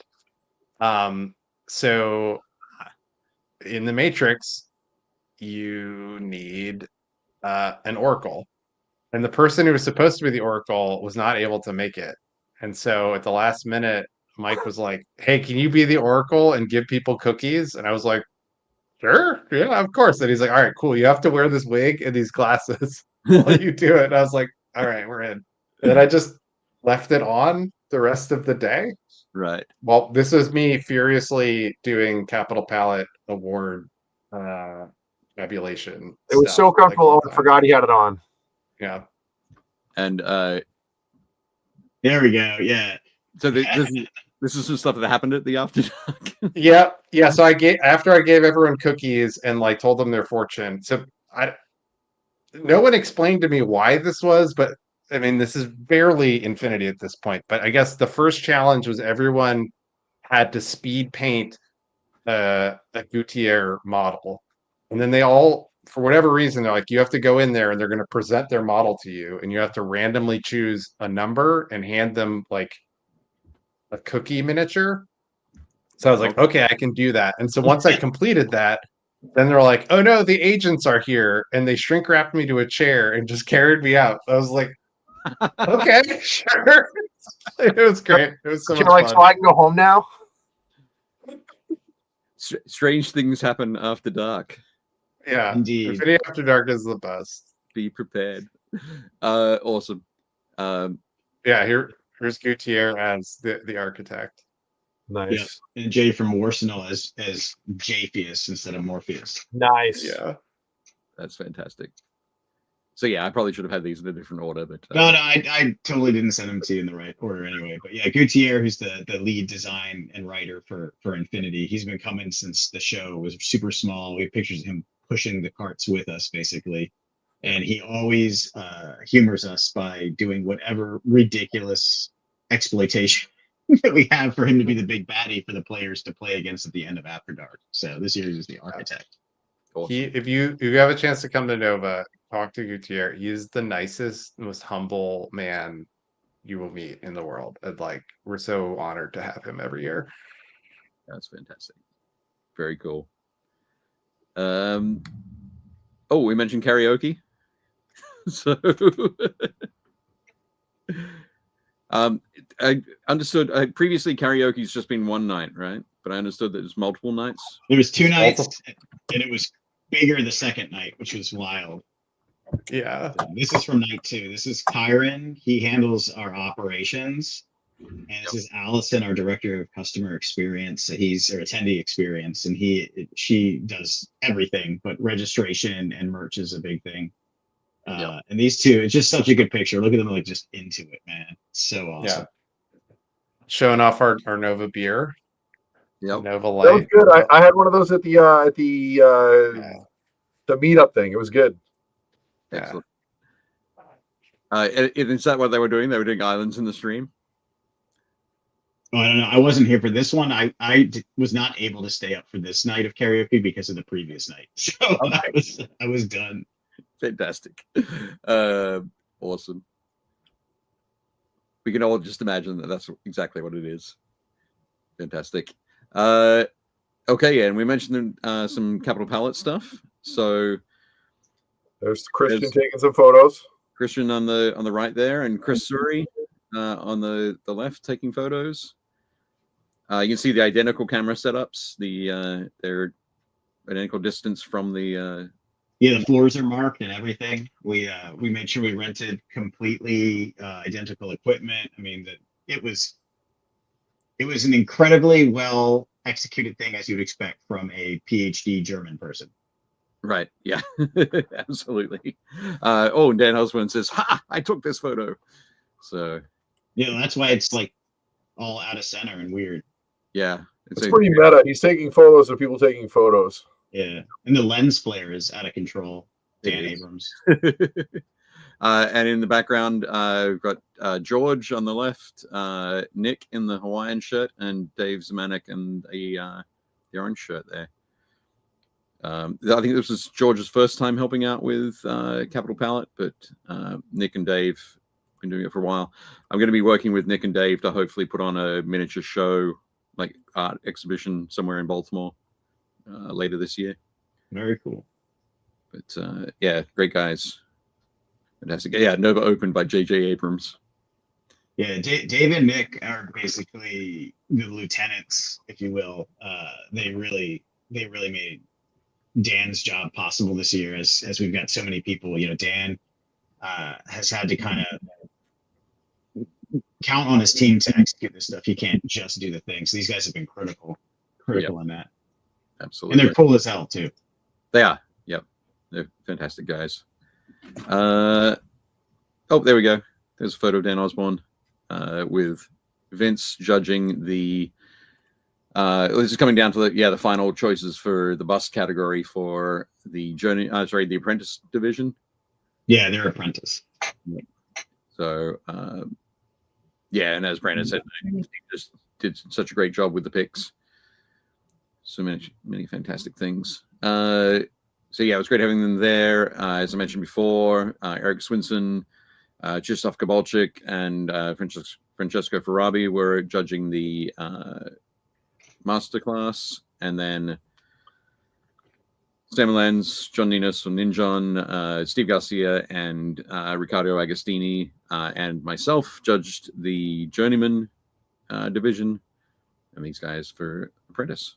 You can kind of see in front of Dan, there's a monument texture trainer. That's the Nova one from last year, the Salamander. It's kind of cool to see it sitting there.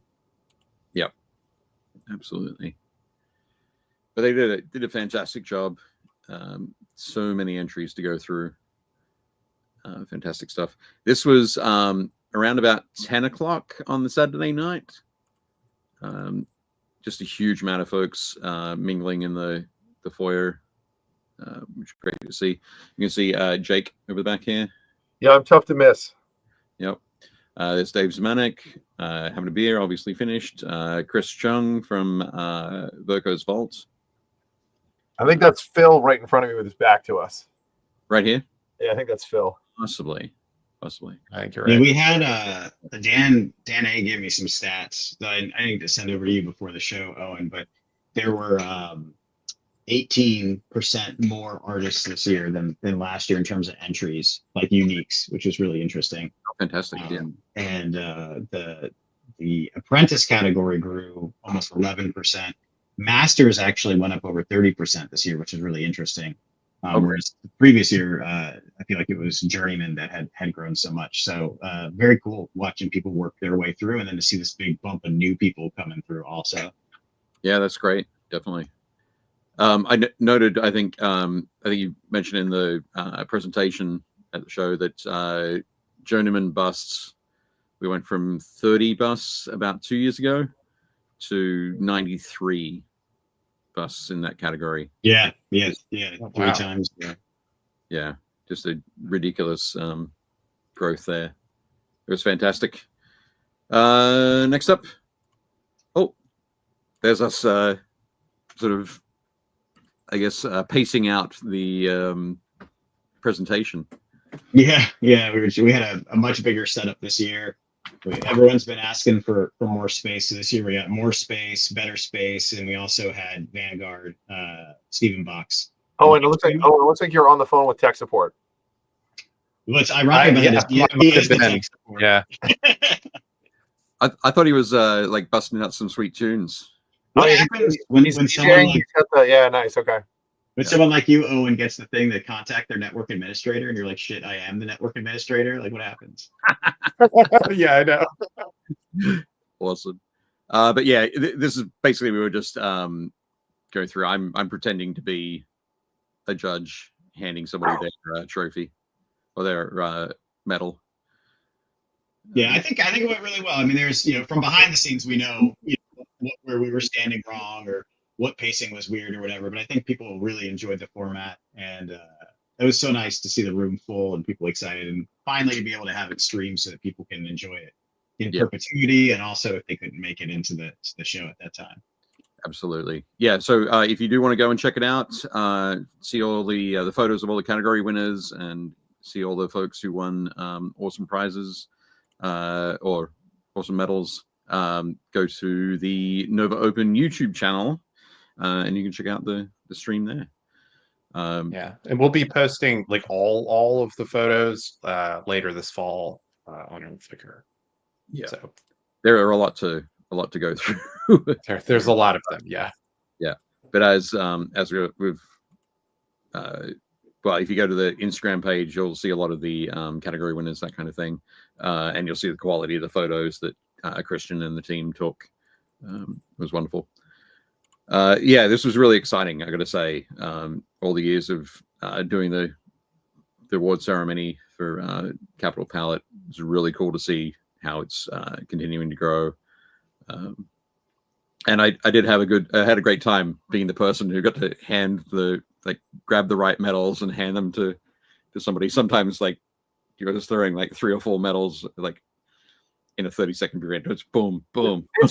This was right in like one of the small like halls off to the right where Heresy was being played, right? Yeah. So this was previously Heresy, and then we turned a couple of those sections into this.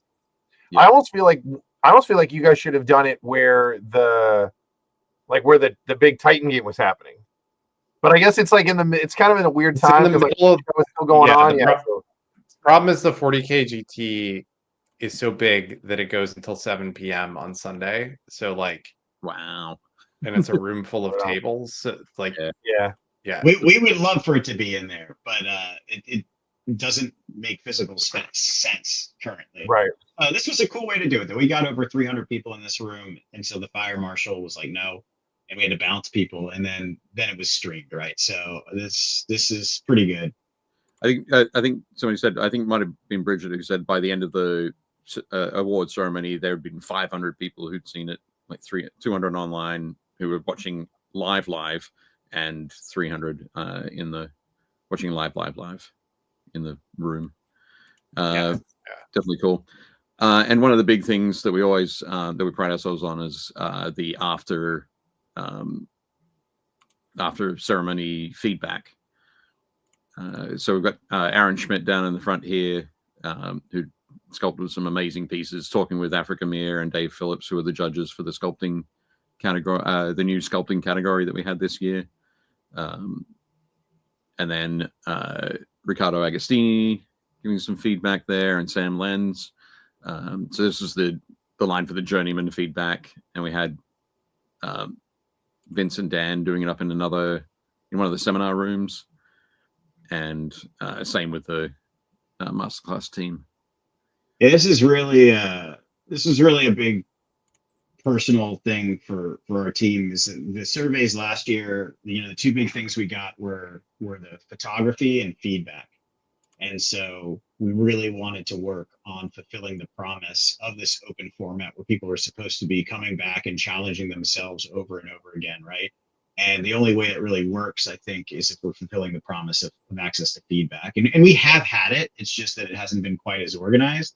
So this year we really made sure that there was no way you could miss it, and we gave the dedicated space, and we'll just continue to work on this. Yeah, absolutely. And this space was also used to feed people into the presentation room beforehand, so we didn't have a big stampede, which was really good. But no, fantastic stuff. I didn't realize that one was next, but this is the best of show. Does anybody want to see it? Here it is again. This piece was wild. That's so good. That's pretty cool. You know what I didn't realize until Chris shared it on his Instagram is that the back is quite painted as well. There's a whole outside of the building of this. Yeah, it's the outside of the building. This is the interior of the little factory, and the outside is all done as well. Normally, it would be flat and black, but yeah, you went the extra mile to create. But it's Chris, and that's not how he rolls. Yeah. What I love too, that like it looks like it's a cropped photo. That's just how the piece was, like perfectly slicing through that the control panel on the right side there. Yep. And through the blueprints here. Yeah. The mech itself looks like Calibretto from what's his name's Battle Chasers, from Joe Madureira's Battle Chasers comic. Like Calibretto is like a big robot wearing like a trench coat most of the time, but his head looks just like him. He has huge shoulders and a tiny little head. You can just see his like metal eyebrows sticking up. So I was like, oh, where did he get this mech? But it's It's rad. This whole thing is just awesome. Yep.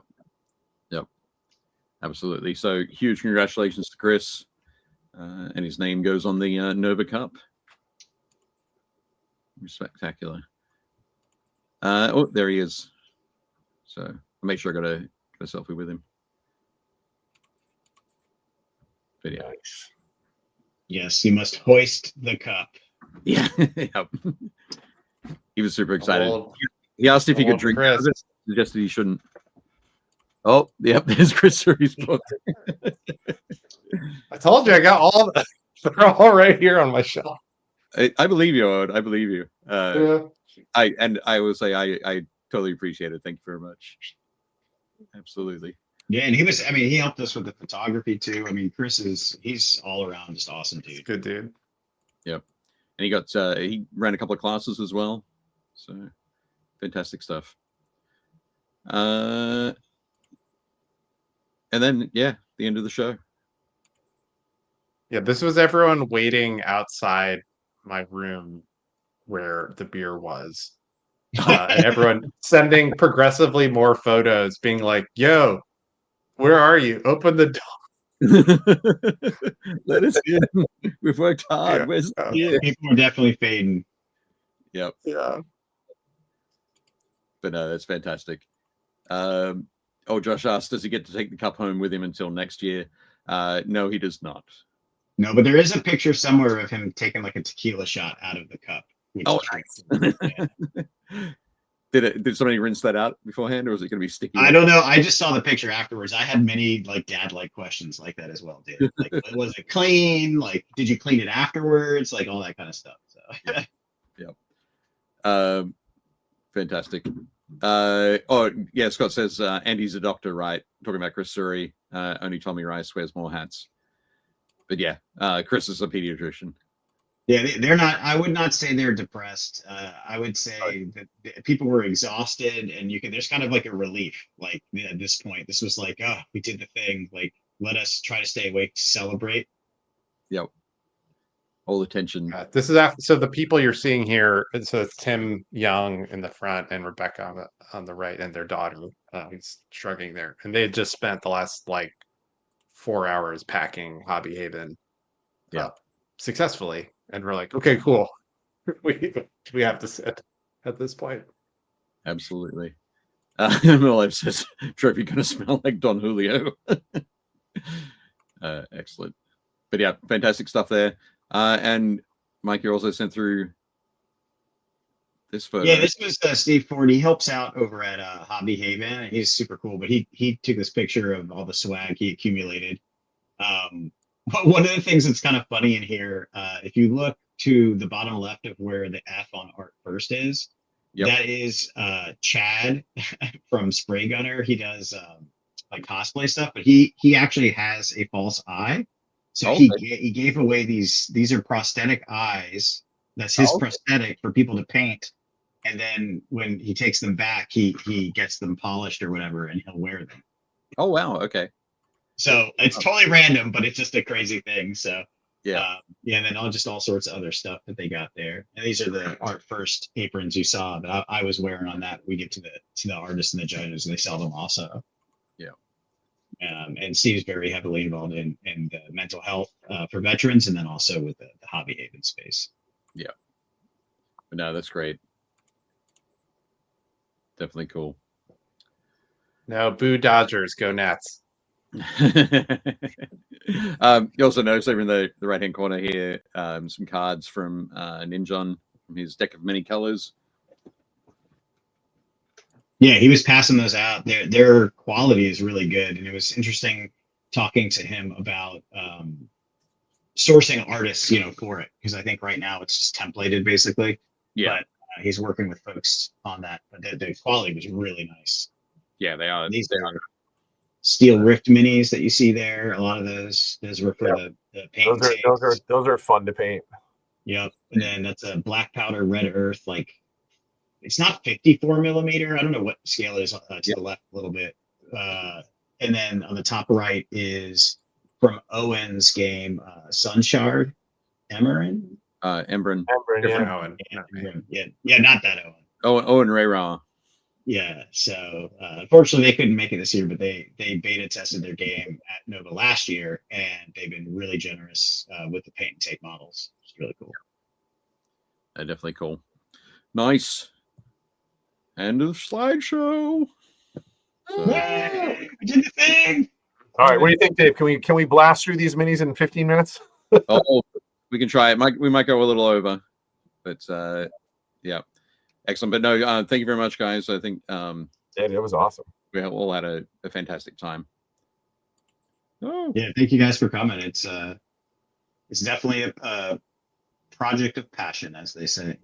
Yep. Oh no, wrong one. Now you have to watch them all again backwards. Oh no, here we go. There we go. That's what I need to do. Oh. I need to keep sharing there. Oh, we lost Owen. You killed Owen. No. We'll get him back. He'll be back. I hope. Yeah, so Jez was saying if there's anybody who hasn't gone and you're thinking about it, it's a ton of fun. Like Nova's a blast. It's super easy. Absolutely.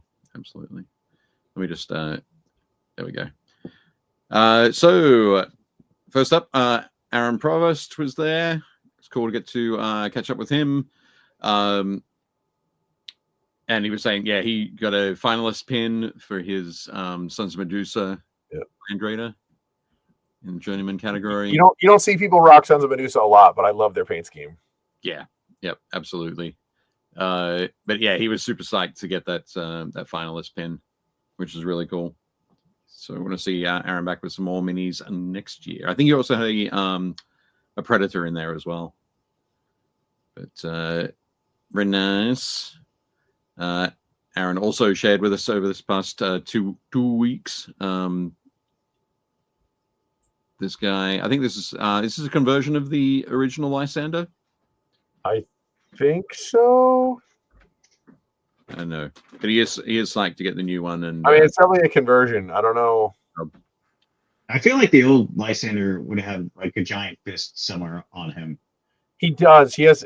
I think he has a big fist on his chest plate, which it looks like he's covered up with a green stuff shield. Ah, yeah. This looks like a Black Templar model to me, though. I don't think this is Lysander. I like that he did I don't know it's the Vox something or other. He did it in white. It looks kind of pronounced and almost like a Khorne Berserker. Yeah. Sons of Medusa are rad. Like it's the fact that you're like, wait, this is a legit chapter. You're like, yep, this is a Games Workshop creation. The guys that are like bright green, that's them. Their whole background is awesome too. They're like an offshoot of the Iron Hands. Cool. They're like, we don't just want to be like cyborg robot dudes. And they're like, well, you should get out of here. And they're like, fine, we will. And they like leave. Leave and paint their armor green. Yeah. Awesome. Nice work, Aaron. Looking great. Next up, Adam Weller. Dude, this looks like a drawing. This looks like something he did in Illustrator. This does not look like a real model. This is insane. Yep, it's the intensity of the armor plates. Yeah, the green and the wow. Yeah, just the way that all works together. Yeah, like the blue armor and then like the gold and like the purple. Like you're like, this isn't real. This is an illusion. This is AI. This is AI. Is that a fantasy model or where he gets? No, that's the new Lord Solar model for the Imperial Guard. Yep. He reminds me of who's the fantasy guy back in the day that had a helmet kind of like that. I can't remember his name now. Anyway, not sure. I can't remember either. Mine's going blank. But yeah, no. Beautiful work there, Adam. He looks awesome. Cullen. The last one was Cullen. Oh, okay. Cullen from the Scorpions. Yeah, that's who that is. Yep. Red Scorpions. Yeah, it is kind of Carl from. Oh, Balthazar Gelt. That's who you're thinking. Thank you very much, Jazz. Yeah, Balthazar. Nice work, Jazz. Yeah, we gotta do. Maybe this year we'll do a. Maybe we'll do like a trivia episode where we can just like have random stuff.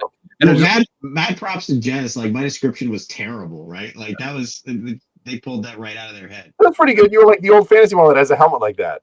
All right, fair. Excellent. Next up, Alan Borthwick. He's been painting up some more models, more scatter terrain for his zombie thing. I think he's got tents and some bikes. Yep.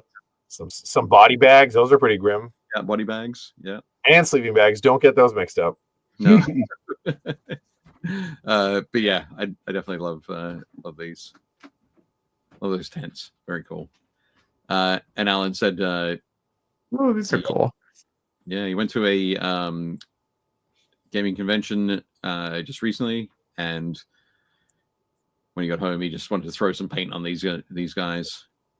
He's been working on the zombie game for the last 6 months. So we wanted to looks like he has a big one just out of camera shot to the left there. You can see the little the pinky finger there, and like his foot. So it's like there's a big guy. Yeah. These little helper robots look pretty rad though. Yeah. You can check these out in the Facebook group, Build Paint Play community. If you're not a member, click on join the group, and somebody will let you in. Check it out. But there's some more photos from Alan on there. Next up, Amos is working on some Iron Warriors. These are great. Yeah, looking cool. The Mark II armor is so perfect for like Iron Warriors. Yeah, for sure. The Knights look. Yeah, Mark II, Mark III. Yeah, it does have that Knight's kind of look. I love the warmth that he's got there in the silver. So that it's not quite brass or bronze, but it's like got a little bit of warmth to it. Yeah, a lot of it I think is like the dust and the grime he has on the legs, like that really brightens him up.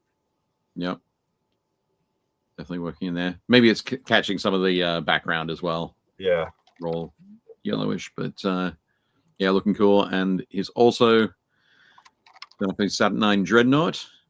Oh man, and that thing is gigantic. These boys are starting to show up painted.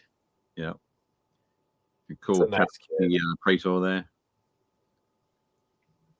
But yeah, it is nice to start to see folks finishing those models. I have no idea when I'm going to start on mine. No idea. So building the Saturnite is going to take you a couple of hours. He's many pieces. Yeah. One day I'll have some time. Maybe. I need to get inspired to do a particular job on it, I think. But yeah, looking great there, Amos. I really like all the wear he got on like the trim around the shoulder plates. Yeah.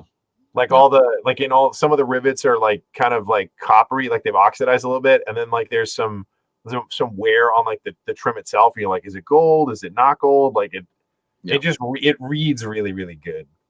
It does. They're really over 700 pieces, Ben. That's wild. I don't think that's right. I think it might be 735 in the. Is it 735? Box? Yeah, in the Saturday box, it's probably like 734 pieces. But yeah, there we go. Brendan Bell painted up some more models for Trench Crusade. So this Saturday is the first day of our campaign gaming. So I think we're going to get 2 games in this Saturday. Nice. Excited about it. I'm going to be running my Court of the Seven-Headed Serpent, and Brendan's got. I like that guy with the anti-tank rifle. That's pretty rad. Yeah. Yep. It's very clean. Properly over the top. Yeah. Absolutely. It is very clean. For a weird demon army, it's very clean. Yep. They just popped into existence. I haven't had a chance to run them through the trenches yet. Yeah, Dave Hummel's right. They do have blood-packed vibes. Yeah, indeed. Brendan also took time to paint up this guy. Everybody's favorite Chaos Rhinoceros. Yeah, getting him ready for a Rogue Trader tournament coming up. Love that thing. And also, I think you mentioned that during the last show, he spent time working on these bases. So very cool. I like the flagstone lava kind of look. Yeah. I think bases are. It's interesting. I was helping out at Historicon one year, and so many things there are on these big square bases. And it really makes you realize how much the bases are like 30 to 40% of the actual look. Yeah. Of the model, especially a force, right? It's one of the things that ties it all together. We talk about it all the time. Like you can take like solid models and put them on like cool looking bases. It immediately makes the model look better. Yeah. And you can have a great paint job and have it on like kind of a mediocre base, and it pulls the model down. You're like, oh, that model's not painted that well. And you're like, it is. It just doesn't look great because it's on like a base that isn't awesome. Yep. Yeah, I agree 100%. Absolutely. But yeah, great work there, Brendan. Looking forward to getting some games in this weekend. Caitlin Warrington has been really working hard through these Cathay models. These look so good. The purple she did is so great, but like the reds and the greens on like their hauberks and all like the gem, like the jade work is so good. Mhm. Yeah, great choices. Absolutely. And the also the application of that decal on the banner. I didn't realize how crazy those decals were, but that one's enormous. They're awesome, but again, she's got the secret weapon back there, micro scale, like the microset, micro dude. That's how you do it. Absolutely. But yeah, excellent work there, Kate. And also Kate has painted up 2 of the Sentinel. Yeah, this one's awesome. Jade Sentinel. Yeah. So this one's That's cool. I think she's done this as a Warpstone Sentinel. So cool. And a Terracotta Sentinel. That model's so cool. Yep. I haven't put mine. Big. He's big too. He's like he's a little bit bigger. He's not quite as big as the Gargant, but he's bigger than the old giant. Like he's a chonky boy. Yeah. The lantern thing is my favorite. Oh, the paper lantern. Yeah, it's like a hot air balloon that's a lantern, and there's like these Chinese guys with like, or the Cathayan dudes with like the super long guns, like long muskets. I was like, that's awesome. Yeah. Very cool. But yeah, beautiful work there, Kate. Those are super cool. Awesome. Cal's in the chat there. This poor little squid brain man with his pirate barrels. He's just like, you know, waiting for the bus. Just chilling. It is a weird looking model. I love it. Yeah.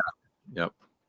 Cal, where's the guy on the left from? Is it from Otherworlds? I know you love to paint your Otherworlds. I'm assuming it's Otherworlds. Yeah. But I think Cal posted another couple of photos of like a large collection of scattered terrain, but I couldn't find it when I went looking for it today. So sorry about that, Cal. But definitely head to the Facebook group to check it out. Those are super cool. Yeah, nice stuff. Dungeons and Lasers. There we go. Okay. From the Caves Kickstarter. Excellent. Next up, Chris Gorka. So I don't know which version of Robert Downey Jr. that is on the left. Jake will know. Jake? So depending on where you are in the comics, that's hologram Tony. Or it could be where Tony is part of, he's working with the Guardians of the Galaxy. So he's using his like space armor. And then for some reason, people keep trying to stick Kraven the Hunter and stuff. And I'm always like, why? Like the fact that they did a movie about him, Kraven drives me nuts. Kraven is literally like a dude from Eastern Europe who wears furs and is a hunter. Like and I'm like, this guy's going to tangle with Spider-Man? You're like, what are his powers? It's like, well, he's rich if you live in Eastern Europe. You're like, okay, cool, I guess. I'm really disappointed, Jake. I wanted you to ask me who that was on the right. Oh, who is that on the right, Dave? I freaking knew it. I thought it was Mini Wargamer Dave. I knew it. It was. I mean, kind of, yeah. It does. Yeah, but Dave does not usually get the names right. He picks the actor who plays them. Yeah. Okay. I have no idea who played him in the movie, but yeah, I would have got the character right. Oh, I'm amazed. Okay, I thought for sure you wouldn't. That's why I said it. Oh no. It's Thanks for trying to play you.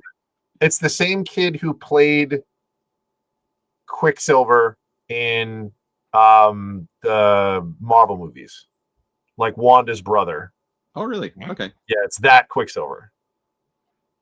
Oh, which one? Because there were two. You mean in the Avengers movie, not in the X-Men. It's not. Yeah, it's not it's not the guy who was in American Horror Story. It's or in There you go. Ben's got it. It's Aaron Taylor Johnson. Okay.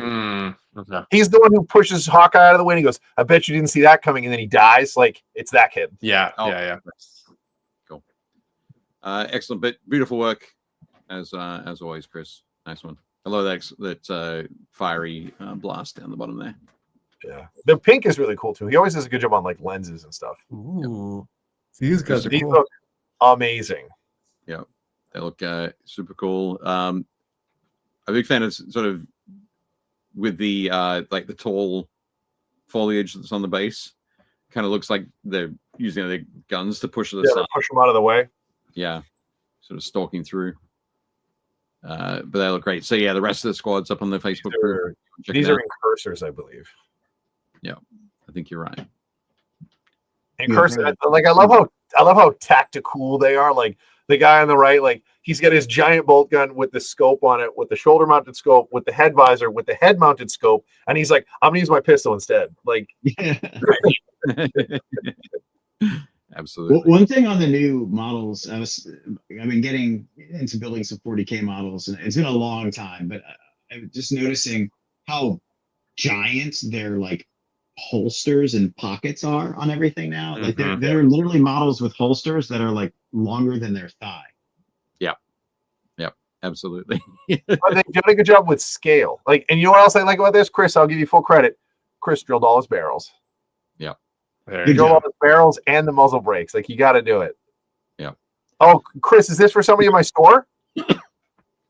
I would guess so. I'll get to see him in person. Excellent.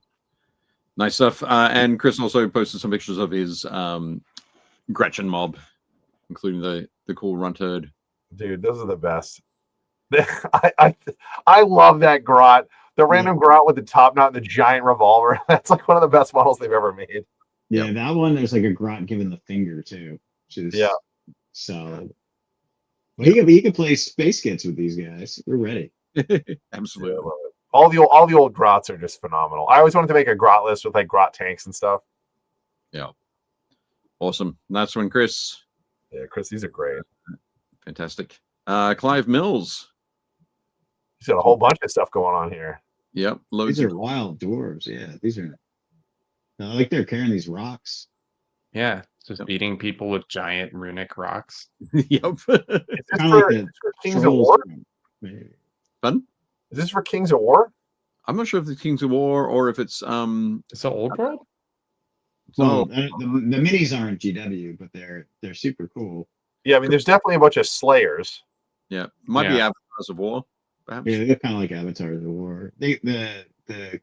Remember the Troll Bloods had those Creel Stone Bearers or whatever from War Machine hordes. Oh, yeah. Remind me of that big runic stone smash someone with. Yeah. I like that there's like female Slayers. That's kind of cool. Yep, as well. Yeah, definitely cool. Up the front there, you can tell they're female because they don't have a beard. Yeah. That should tell us which world they're in. Because some worlds they have beards. That's right. But nice work there, Clive. Also, bold choice for the red as your backdrop. Yeah, very cool. Next up, Dave Hummel. So, Dave and his wife commissioned an artist to do this piece of artwork on the right-hand side there that they gave to their friend on the left. That's nice. awesome. That's cool. Which is pretty sweet. That is super cool. I think so. In the post on the Facebook group, you can find out who the I think they've linked to the artist who did the piece. But yeah, definitely cool stuff. I know that if someone was to say to me, Dave, I can do a piece of art for you of you in the Warhammer universe, I would not be able to pick which army I would choose. Oh, dude, come on, Tanith first and only. No, possibly not. Really? Yeah, believe it or not. Yeah, I don't know who would it be. Well, I can totally see Jake being that grot with that. That'd be great. That'd be hilarious. I'd be the tallest grot there. Yeah, super tall grot with that pistol and the mohawk. That'd be great. Excellent. But yeah, great stuff there, Dave. Speaking of Dave Hummel, he's got a lot of painting work done on the second faux hawk. Nice. He's been building loads of stuff. I think we had a photo of it being primed and then this painting stage. Oh, there we go. Dave Hummel says, my friend has a huge orc and ultramarine army, but the concept to do him as an orc didn't work out. So looking at these two, so the one on the left has the clamps under the wings. It's going to be a Thunderhawk transporter, so it can hold 2 rhinos. And then the one on the right is a Thunderhawk. Yep. That's And you awesome. can see Oh, heresy just jumped on. I didn't notice. yes, we would all be nerdlings. Oh yeah, if you want to check out some of Heresy's cool painting stuff, check out our episode from 2 weeks ago. Yep, 2 weeks. 2 weeks. Fantastic work there, Dave Hummel. Jeff Smith. Jeff Smith painting some. This is some stuff from nice. Conquest, Last Argument of Kings. Yep. Really super detailed minis. They look great. Yeah, I see Lucius the Eternal in the background there. Oh yeah. Yeah, and like $300 in GW painting handles. Yeah. That's his GW painting handle army. Yep. Yeah. Absolutely. But yeah, beautiful stuff there, Jeff. Love those metallics, that shiny metal, looking good. But yeah, This is phenomenal. Yeah, this looks awesome. It's such a nice model. I love that. It's giving it like the retro and modern styles mixed together. Sorry, I didn't mean to cut you off, Jake. Yeah. No, I was gonna say I really like that he did all the little like streaks on the shoulder pad and on the pink knee plate, like the little blood lines coming in. Like that's super cool. Yeah. Yep. Through here. Yeah, and it's you can see a little bit on the pink shoulder. Yeah, just around here. Yeah, that gold is great too. Yep. And all that the sort of the jade in the tubes. Yeah. Yeah, looking great. Beautiful work, Jeff. Next up, John Steining. So speaking of seeing some more Oh, John. So that's great. These are awesome. Absolutely cool. So this is Horus army. These dreadnoughts remind me of the aliens from the Fifth Element, like the guys. Oh yeah, like yeah, definitely. Shoulders. The Mundashi ones. Yep. Yeah. Again, this is a space marine just sitting in the chest of every one of these. Right. Like the guy there, I don't know what he is. I'm assuming he's not a tech marine, but it reminds me there's been this huge resurgence of these like second and third edition battle reports, and they'll have the dreadnoughts and the tanks, but there has to be one tech marine in order for you to take it. There's always just one tech marine standing there. Yeah. And it reminds me of this picture. Yep. Absolutely. Aziz Knight. But yeah, excellent work there, John. Looking fantastic. John has also finished off a Vindicator. Yeah, he said he's been really excited about working on the Heresy vehicles. He keeps like being like, my army's done, and then he's like, I'm gonna add another model, and he keeps like adding more stuff. So just one more. But he did a great job with this. Like the lighting effect is awesome, and then he obviously did like sponge work around the edges for like the damage and stuff. Yep. Part that blows me away with John too is like he can crank these things out. Oh yeah. So fast. Like it was like, oh yeah, this was like I had this like yesterday. And they're like, "What? How do you do this?" He did this one last week. Yep. Yeah, that thing's awesome. Yep. So this is the Forge World Fellblade. Yep. So yeah, definitely got it done in time for hopefully later this year, the plastic Fellblade. But so he can run he can run 3 of them. Nice. And be like, hey, why don't you go ahead and run your Reaver Titan? I'm gonna run 3 Fellblades. Yeah, that'd be great. Oh, I just saw Dave almost said, oh, no Land Raider picks. I'll have to post them up again next week. Yeah, sorry, Dave. I couldn't fit everything in. We've got a load of stuff as is. Yeah, this is 2 weeks worth of stuff. So, yeah, absolutely. But yeah, definitely post them again with a few more bits and pieces done. I'm looking at how this thing is armed, and like I don't know if Ben Marsh is still on here, but this thing is brutal. It has like that like twin destructor cannon, and then it has 2 quad laser arrays, and then it has the Vindicator like barrel in the front that's hull mounted. It's ultra cannon, yeah, bananas. Absolutely. But yeah, beautiful work there, John. Nice one. Keep them coming. We don't mind how many you paint. Next up, Joshua Danka. Some like objectives, I think, for his Death Watch army. Oh, this is he did this up as like a little hovering platform. Oh, nice. Okay. Board for his watch captain. Very cool. Sort of stand out a little bit. But yeah, really nice conversion there. Excellent work, Josh.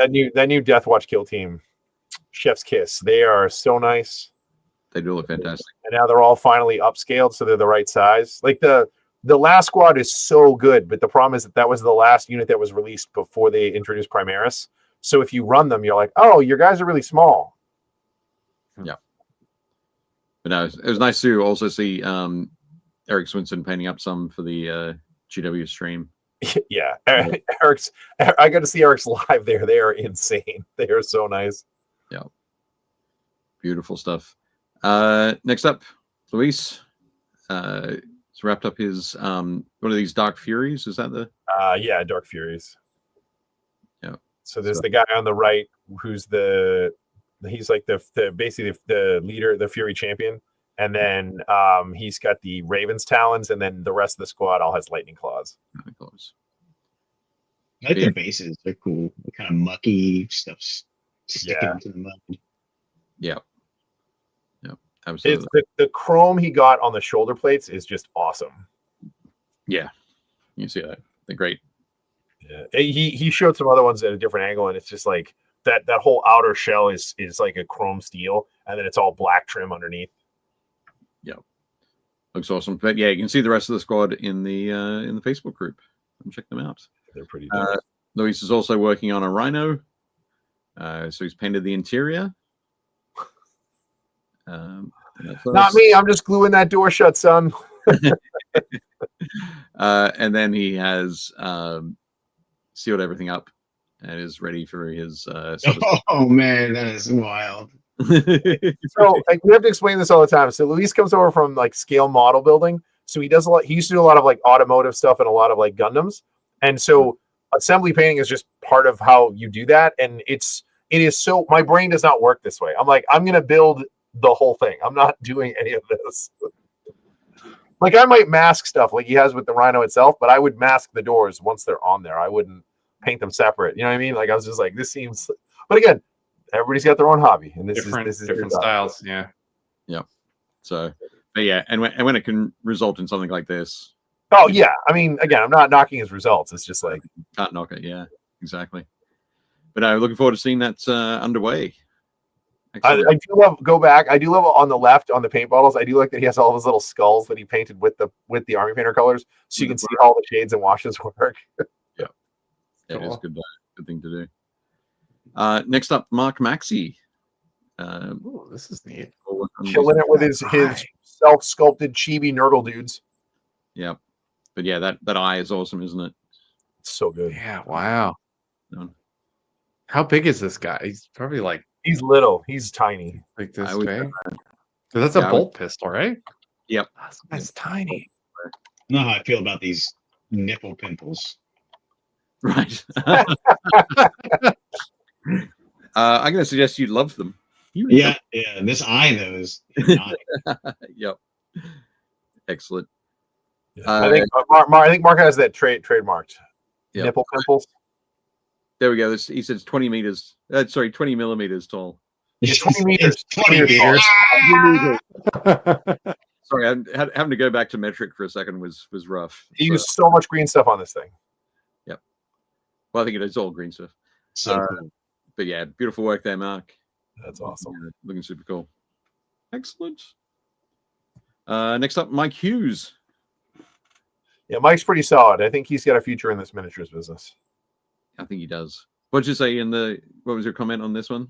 Oh, I was like, this is everybody's favorite ghost chemist or ghost scientist. Like he's just like, he's like, I have to haunt, but also I can't stop doing science. Like he's like doing projects in the background with his other 4 arms. Like, yep.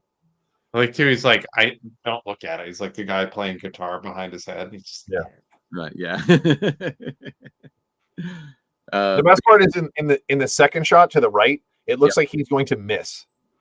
Oh, yeah, it definitely is. Because to Owen's point, he's showboating and he's not looking, so he's about to miss the vial with the drop. I bet you he's like it's moving across. He's moving his arm like that. Momentum will carry it in. I'm confident. Yeah, heresy, hipster bartender. Yeah, he's the this is the Army of Death mixologist. Yep, absolutely. I'm like, give me an old fashioned, and he's like, I'm working on it. Yeah. But beautiful work there, Mike. Yeah, Mike has so many like greens and blues in there. I love it. Man, he did not shy away from messing with the bottles or trying to get the liquid in the bottles. Yeah. Excellent stuff. Nice one. Egon Spengler on the other side. Solid. Yeah, nice one. Rob Sakaluk has been working on some Hero Quest fun. Yeah, these are great. Yeah, They look awesome, don't they? Takes me back. You have like not Conan, and then like the elf like I guess paladin in the front, and then there's like the sorcerer. Yeah, and then the old school mage. That's pretty dope. Yeah, well, and using like the old school vibrant colors, it definitely has a vibe. Yeah, beautiful stuff, Rob. They look really cool. Takes me back. Check out the Chaos Sorcerer. I was just about to say with the helmet, the classic. Yep. It's getting ready to be painted. Let's get together and play some Hero Quest. Yeah, nice one, Rob. Great. Next up, Scott. Scott's been painting some more Malifaux. Some more hillbilly goblins. Yeah, Malifaux. Yep. Absolutely. Yeah, these are great. Looking great. Yeah. Loving them. There's so much character in these models. Like you got the guy in the background fishing. Yep. Then there's a guy on the left who's looking for a fight. Then you got like old man like Goblin Jenkins here with his like long gun on his pipe. Yep. Hilarious. I love the sort of the warmth, the additional warmth that's got sort of punched into those fists with the brown kind of thing. It's got a sort of reddish brown tone. Yeah, for his knuckles. Like the blood flowing through there. Looking really good. And of course, I still love his Tostitos top that he uses as his feature palette for his miniatures. All right, yeah. Yep. The Doritos. Guys, don't worry. This is the mild. Yeah. Which he blamed on his daughter, but okay, like Just picked it because it's green. There was a decent amount of Malifaux. We had a ton. We also had a lot of people for demos for 4th edition. So took down a bunch of names for local people. Cool. We'll link up with this fall. Nice. Excellent. Kat has just joined us and she said, crap, just got home. What's up, Kat? We're almost there, Kat. You will have to go back and check it out. But next up, Stephen. Hopefully Stephen's made it home by now. Old school again. Yeah, this is a like 1983 Citadel. Yep. Mini. Bendy metal sword and all. Yep. Absolutely. Cuts better. It does. Could have those notches in there, right? But yeah, looking great. And Stephen's also printed and painted up some of the Vexed Village from Jolly Lark. Oh, I don't like that at all. That building's making my eyes hurt.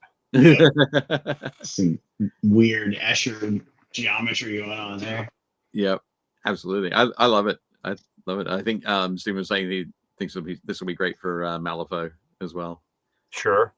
Which I agree. It's definitely cool. But beautiful work there, Stephen. Loving it. And then finally, we've got Veronica Alia.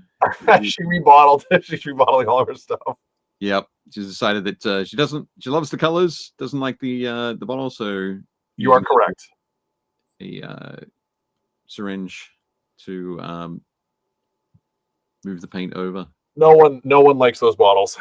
Yeah, I wonder how many more bottles they have left before they can switch to droppers. Yeah, I would guess too many. I have all kinds of stories, but I can't tell them on here. Awesome stuff. So I think that's the final one for this evening. All right on. All right, we're 20 minutes over. It's okay. This is a special 2-week episode. So 2-week episode. Yep.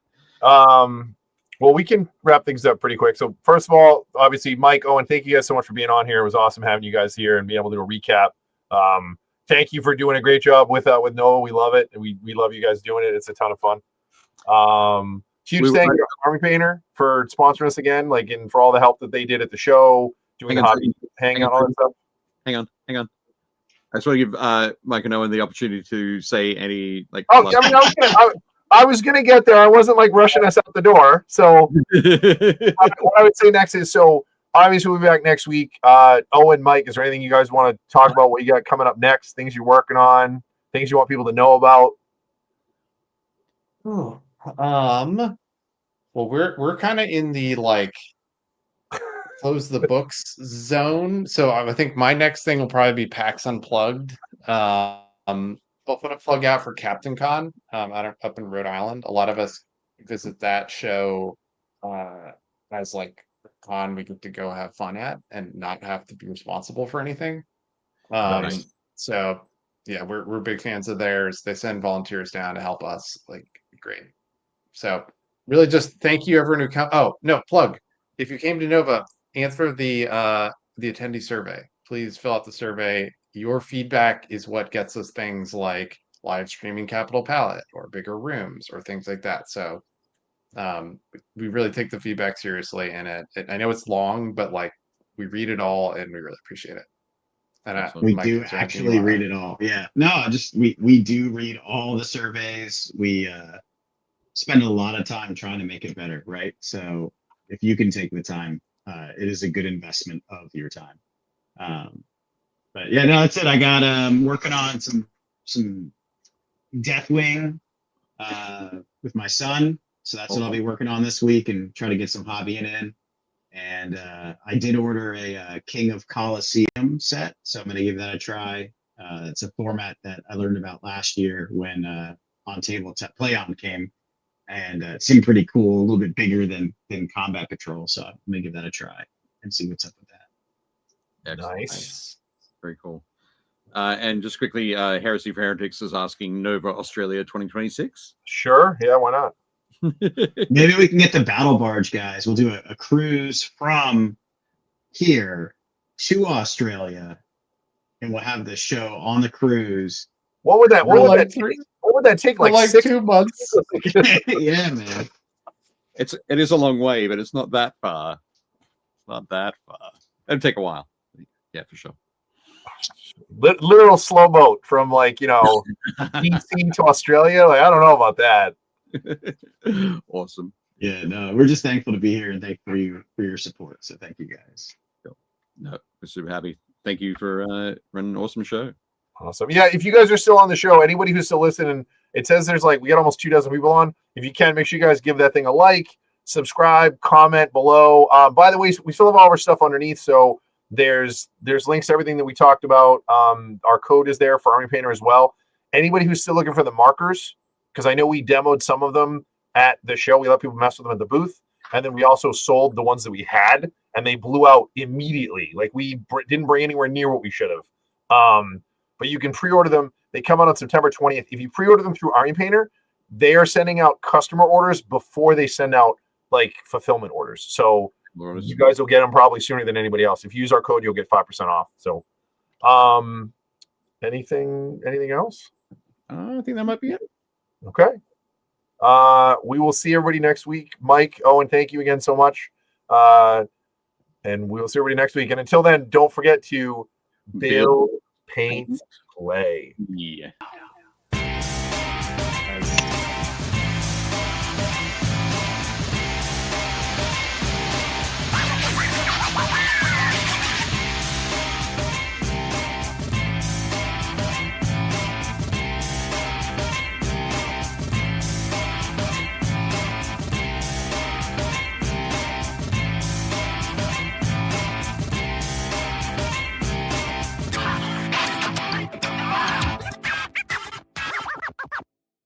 Shut up and sit down.